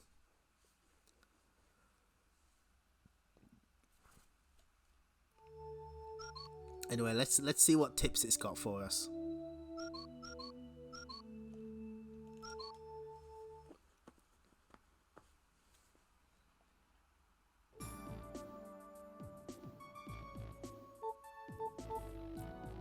Tip: lower the volume. Yeah, I know about it. Tip: don't fly into enemies. Destroy the radars. Try to destroy all ground targets. Although the special bomb is not found by your bomb site, you can get 1 extra life and 1,000 points if you pick one up. Try bombing in different areas to find one. The special flag is difficult to find. You can get 2,000 points by making them appear. Towers.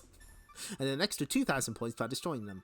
When your site is flashing red on the ground, drop a bomb to make a tower appear. There are 45 total. Crank the brightness.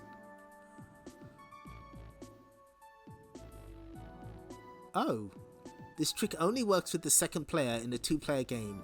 Make a tower appear, then bomb its shadow to destroy it easily. This was a bug in the game that was left in as a trick. I think this is one of those games where it's alternating, so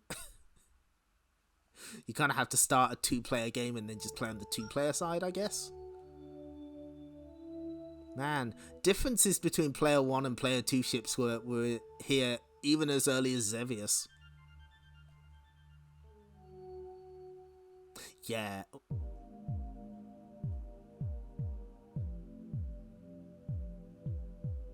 This room's a bit high concept.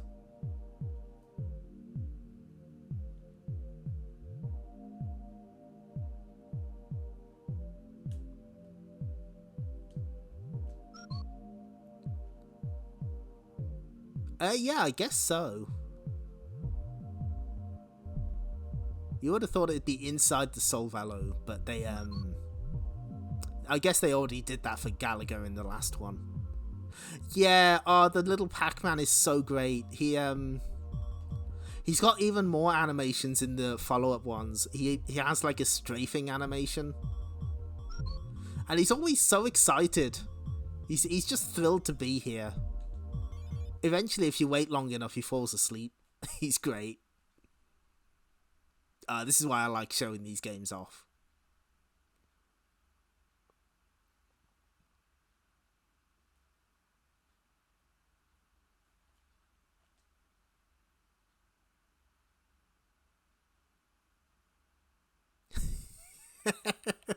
Yeah, tag in Miria from Idolmaster.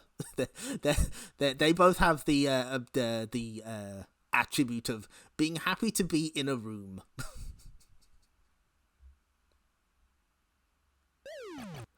So yeah, I think it's this yellow Xevious logo that's basically on the entire attract mode. Like, it never leaves. And it's always in the same place. So that's why a lot of machines have it burnt in. And that's why it's an option in the Arcade Archives and DS versions. Okay, time to suck at this.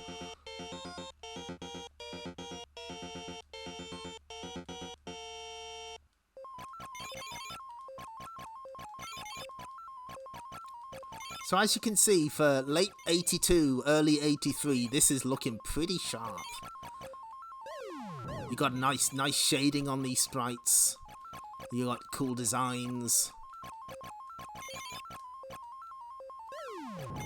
A very definite look to it. Unfortunately, this is just a little too early for me. I've never been able to get into Xevious. I understand that it's important. Hang on. Can we? No. I thought we might have some borders, but not this time.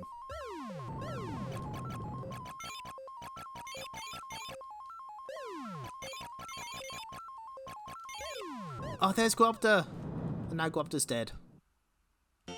Yeah, unfortunately the soundscape can be described as quite grating. The music is way worse in the NES version, though.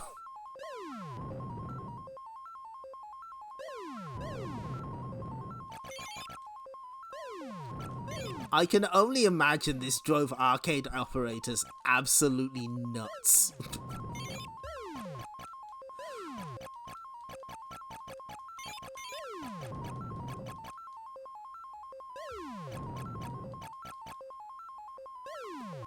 I also don't know where, like, any of the Soul Towers are. You know, not great at this. But, you know, it's doing a lot of new things. And I appreciate that.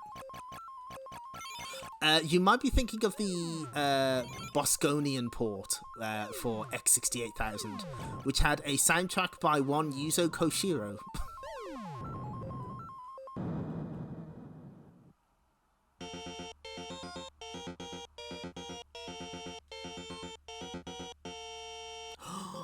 Here they are. It's the giant floating plates, the giant cement blocks, the mirrors.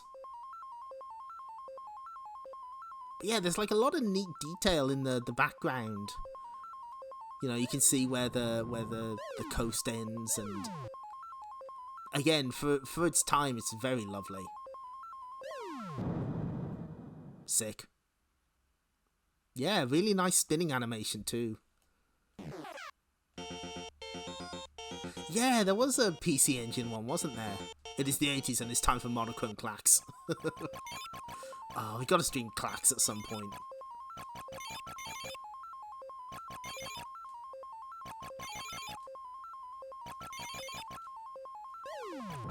I want to see if I can get as far as possible. We'll just have one more credit to this. We got a couple of other things to check out in the museum anyway. Sadly, we will have to wait until next week for Grobda. Grobda's like my favorite game on this set, but we gotta wait. Gotta pace ourselves.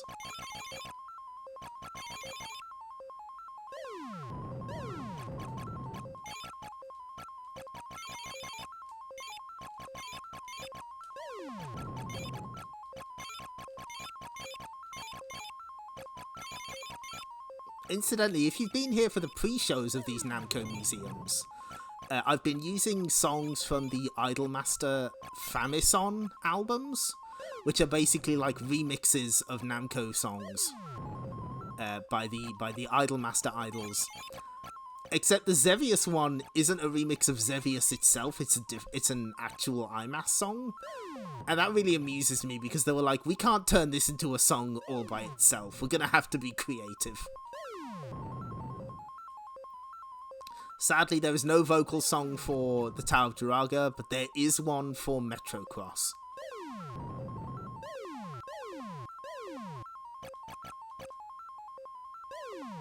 And I can't wait to play the Dig Dug one. For some reason, they don't get muted. The Famison stuff doesn't seem to be in any database, so we're safe for now. Ooh, ooh.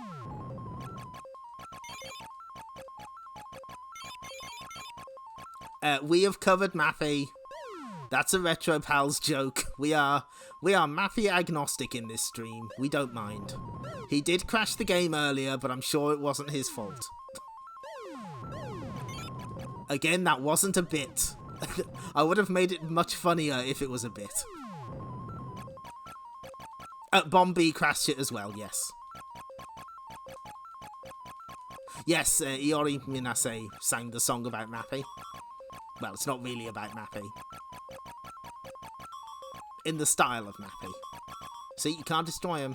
The flyer was right.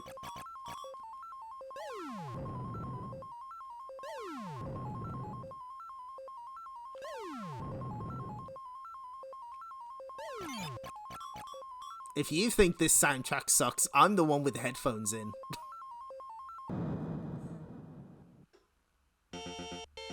Yes, you know what? Hang on.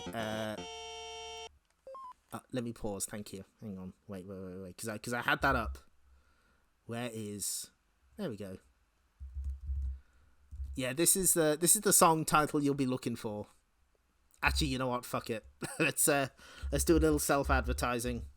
Because I wrote all about these. No, not that one. Here we go.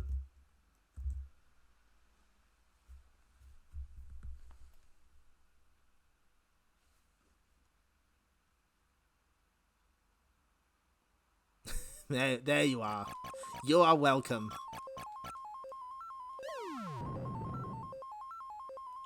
Anyway, what will we do now? Yeah, Xevious. I just want to see if we can get to Andor Genesis. I don't think we can. There's no way.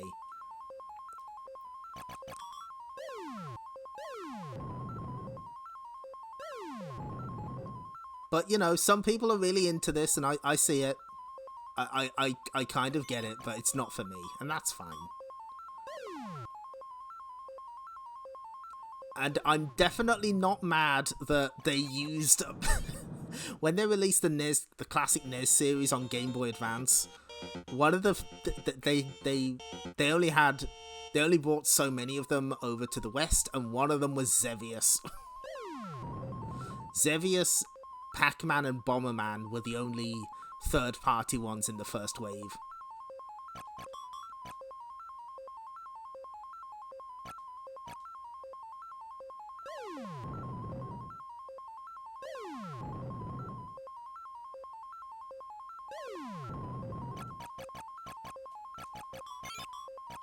I believe those Famison albums are also on, like, iTunes, I think. They're on some streaming service, so they're a little easier to get than they used to be.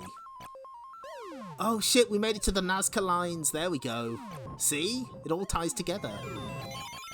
And we got an extend. I was about to say we're kicking ass at Xevious, and then, you know...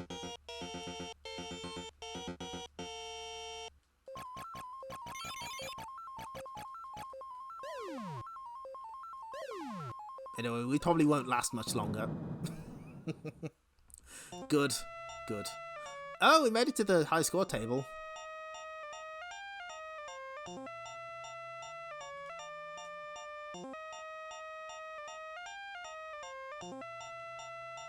Oh, you can... Oh, that's cute. You can set it to, if you hold the other button...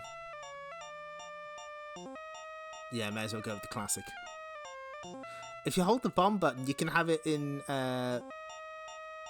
whatchamacallit, lowercase. That's cute.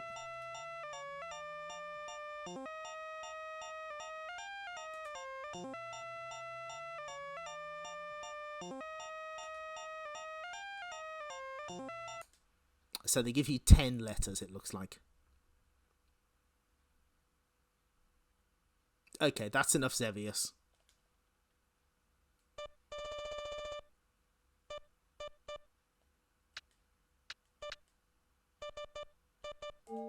Back to the museum. So that's all the games are going to show tonight, but we have to go to the lounge first. Before we wrap up.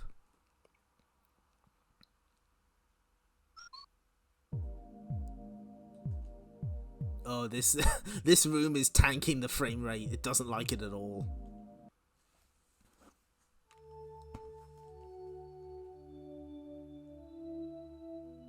Much better.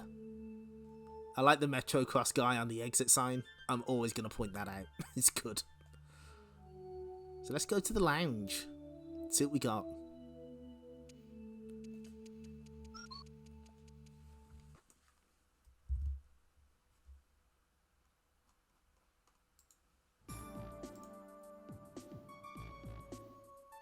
Right, I just got to find something. Hang on. Wait a minute.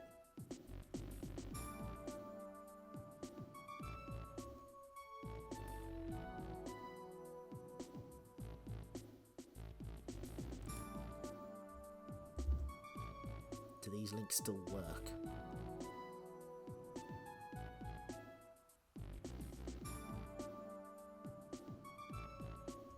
Oh, okay, looks like we're good, yes. So, okay, first up, we have a slightly updated Namco timeline. So it grays out the games that were in previous collections, and now we get a bunch of different reactions to the new games.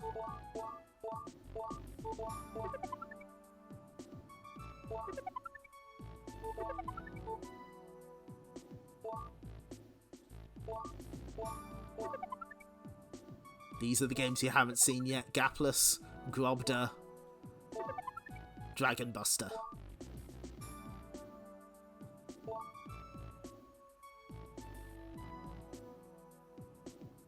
I don't think there's much added. We'll see.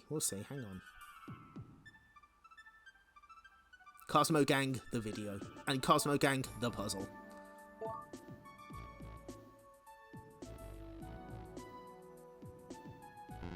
Yeah, I think this is about where we got to last time. Yeah, like, quite a few are, but it's kind of amazing to think there's over 50 Arcade Archives Namco releases. And there's still, like, quite a few left.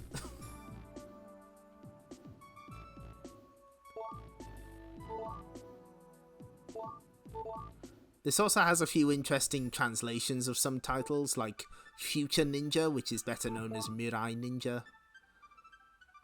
Shadowland, better known as Yokai Dochuki. Those lists will eventually get updated in the next volume. Quester's Quest. So, what they would start adding is dedicated art galleries for specific games. So, since we've played Xevious, let's take a look at the visual file.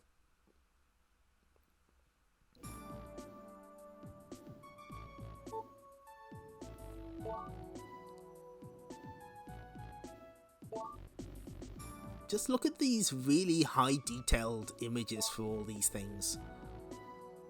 It's really nice. There would be more Xevious games in the future. Solvalo, which we've referenced a few times, is the name of the ship, and also a 3D Star Fox-esque game that did get a port on the Wii Virtual Console of all places.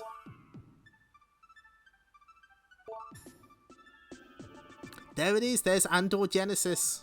We didn't get to see it.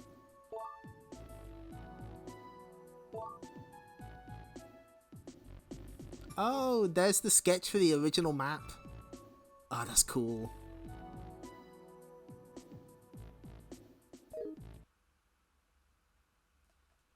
I haven't played Solvalo on a real cab, but I have played Starblade on a real cabinet. That's good. Anyway, let's cap things off with a quick look at NG magazine.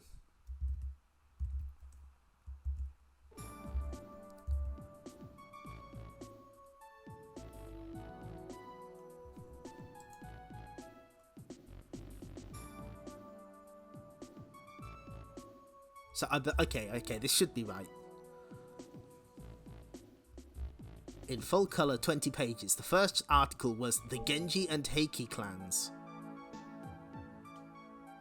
Namco Community Magazine. So this is a monthly thing that they did, I think. I'm guessing the new Namco game is either...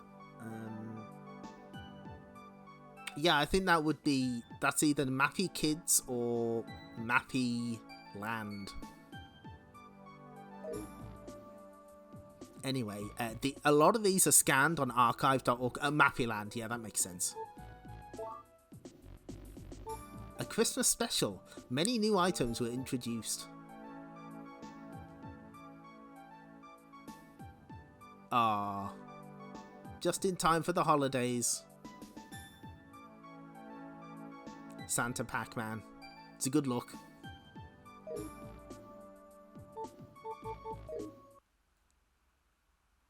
Now, I get a feeling that a lot of the ones we're going to see are focused around Tau Druaga. But maybe not. Maybe that's later. Because a lot of these were. Let me... Who's the artist? Tower.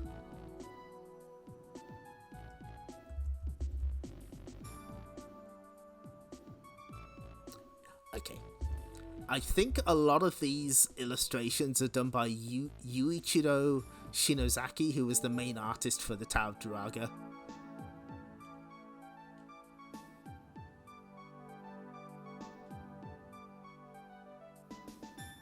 That's a bit of New Year Pac-Man. Bamboo shoot and all. Featured articles with Thunder Scepter and Rolling Thunder. Nice. Ooh, Dragon Buster.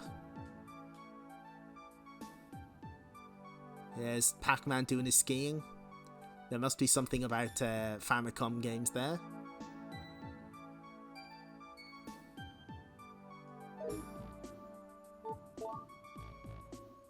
The featured article was The History of Pac-Man, an interview with the Pac-Man production team.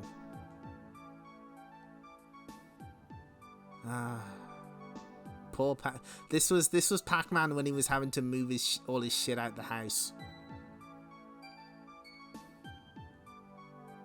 No one in the passenger seat for him, poor guy. Yeah, I don't think all of them are scanned, but a lot of them are on archive.org. And there he is, piloting the Solvalo again. Look at him go.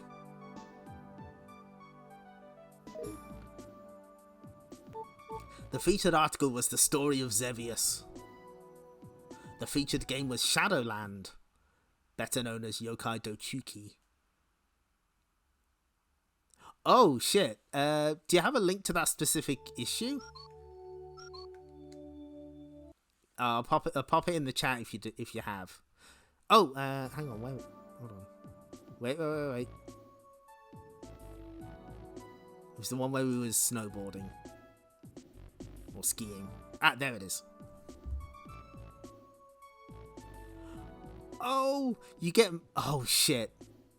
Mappy, the Tower Babel guy. Wow. Oh, that... Oh, shit. Yeah, that's the Tower Babel guy.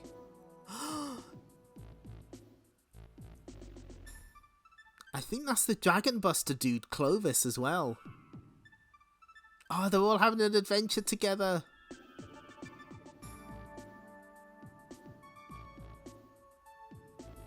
I guess Namco has stolen all of the... Wait, what month would that be? Yeah, Namco's stolen all the Valentine's Day presents.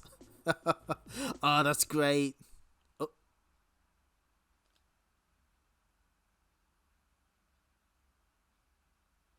Okay, now, that... What the fuck? I wish I could tell you what keeps happening.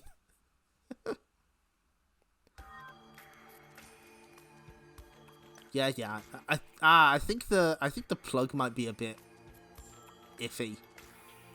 We'll have to take a look at that later.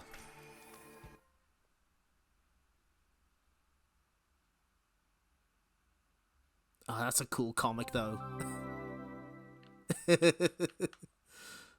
Yeah, no, I think this might be Namco Museum Volume 2's fault.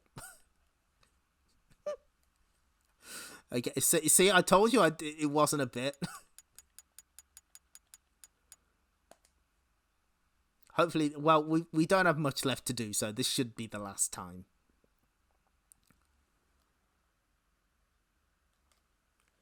Me and the PSTV will have a short, sharp conversation later.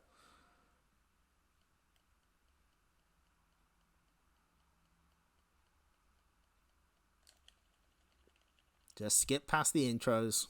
We know what we're doing here.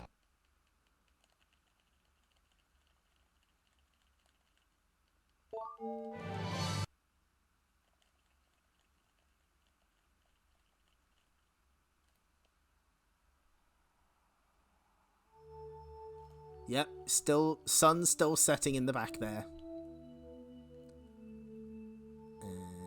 To the lounge.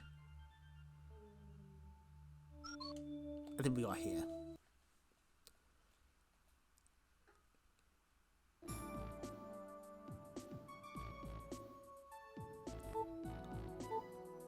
Namco 80s game posters. Ooh.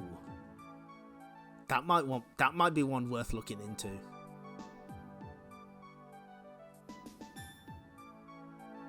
I guess the illustration theme for this year is Pac-Man celebrating various days. Featured game was Dragon Spirit, but of course, it's new game. Did you know? It's new game. That will probably be for Famistar.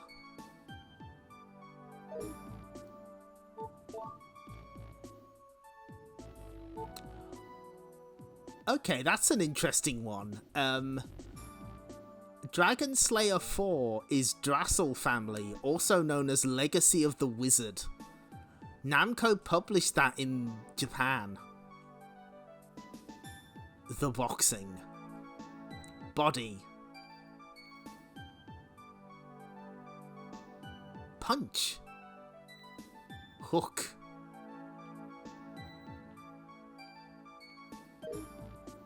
So yeah, who published it in Was it Pony Canyon? Who oh, I've got to figure that out. Hang on.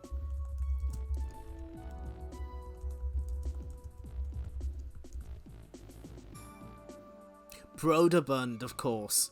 Yeah, so Broderbund. Yep, Broderbund published it in the US, but Namco published it in Japan, which is really weird because they put it on that Namco Museum that's like all Famicom and NES games, but they didn't put it in the Japanese one, only the US version. Very strange. Anyway, Pac-Man's making friends. Good for him. There's Puka! Oh, I love him. Look at him go. Yeah. There's so like they released Namcot collection in Japan, which was you could like pick your own games to buy, like an a la carte selection. And some of the games are different, like Mappy Land and Legacy of the Wizard are on the US side. And the first Megami Tensei game is on the Japanese side. It's a shame they couldn't get Karnov on there. That was published by Namco. The game Questa. That's that it's just Breakout. It's just Arkanoid. Oh, that's a nice look for Miss Pac-Man. I like that.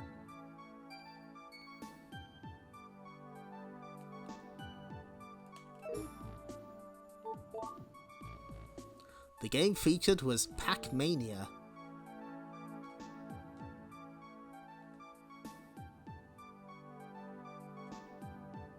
Yeah,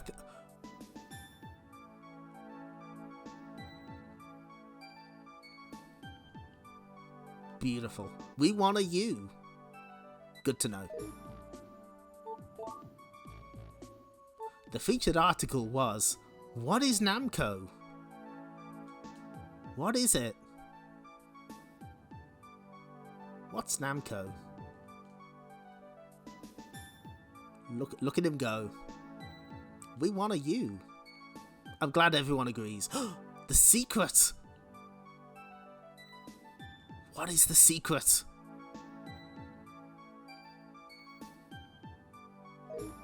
We'll never know. Mystery. The featured game was Final Lap.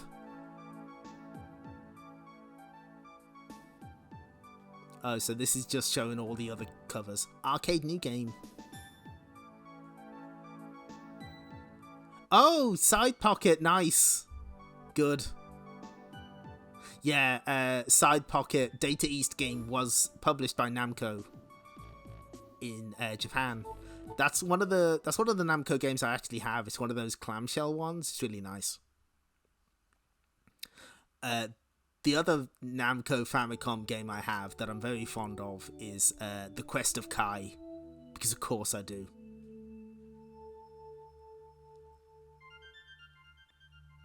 Yep, Burger Time and Karnov, that's true. Okay, let's take a look at the staff list. Oops.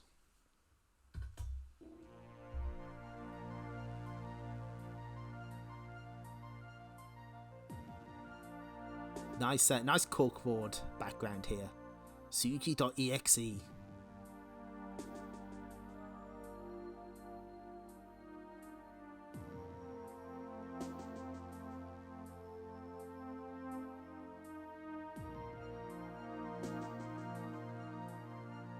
Namco, good name. Produced by Namco. Cutie Q, also a good name. Okay. Right. That will actually do it.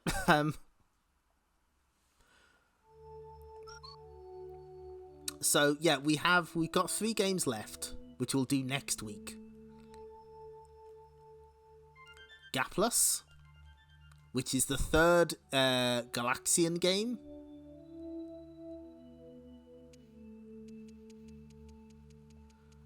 Dragon Buster, which is an early action RPG kind of thing. And of course, my personal favourite on this collection, Grobda. Can't wait to show off Grobda. But for now, that'll do it for us. Let's leave the museum. Where is it? Here's the exit. Yep, sun's starting to set. It's time to go. Time to go home. Wait, what? No. Oh my god, no. Oh god, it's just painted on. There's no escape. The windows, they're just painted. Help me. Help. There's no help coming. And on that bombshell, Looney Tunes ass door. Yeah. Uh, yeah, you got to turn the PlayStation 1 off. It's only the only way out on that Bombay shell. Well, thanks for showing up, everyone. This was really fun. I apologize for the game crashing frequently. Not Mappy's fault. Mappy is actually innocent in this one for once. No, I've always wanted to show off these Namco Museum games, and I'm so glad that everyone's enjoying them. Because they're really fun and they're really interesting, and I'm learning a lot. I'm definitely looking forward to getting past Volume 2, because the museum interface itself improves a lot in the coming volumes, and we get some absolutely wild games in the later ones. Can't wait. Can't wait for the week that's just gonna be like Baraduke and the Legend of Valkyrie.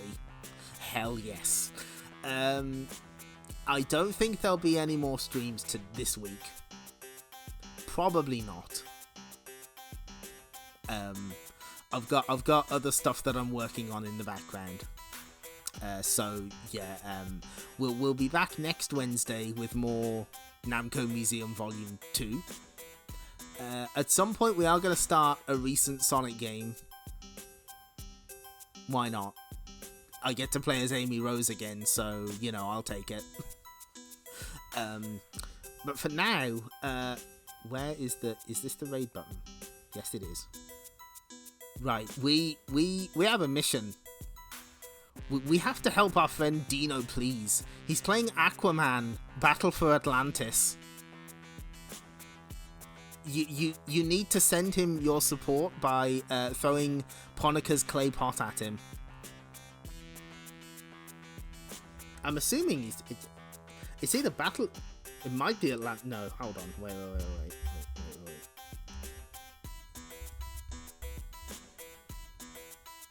Yep, he's playing Aquaman Battle for Atlantis. We must help him. He needs our assistance. So, show your support with Ponika's clay pot. No, this is the GameCube. Oh, this is the GameCube one. Did you know there was a GameCube Aquaman game? Because there is. Have fun. Yes, the golden mullet winner himself. So, yes, I'll see you next week, and take care, everyone. Bye-bye.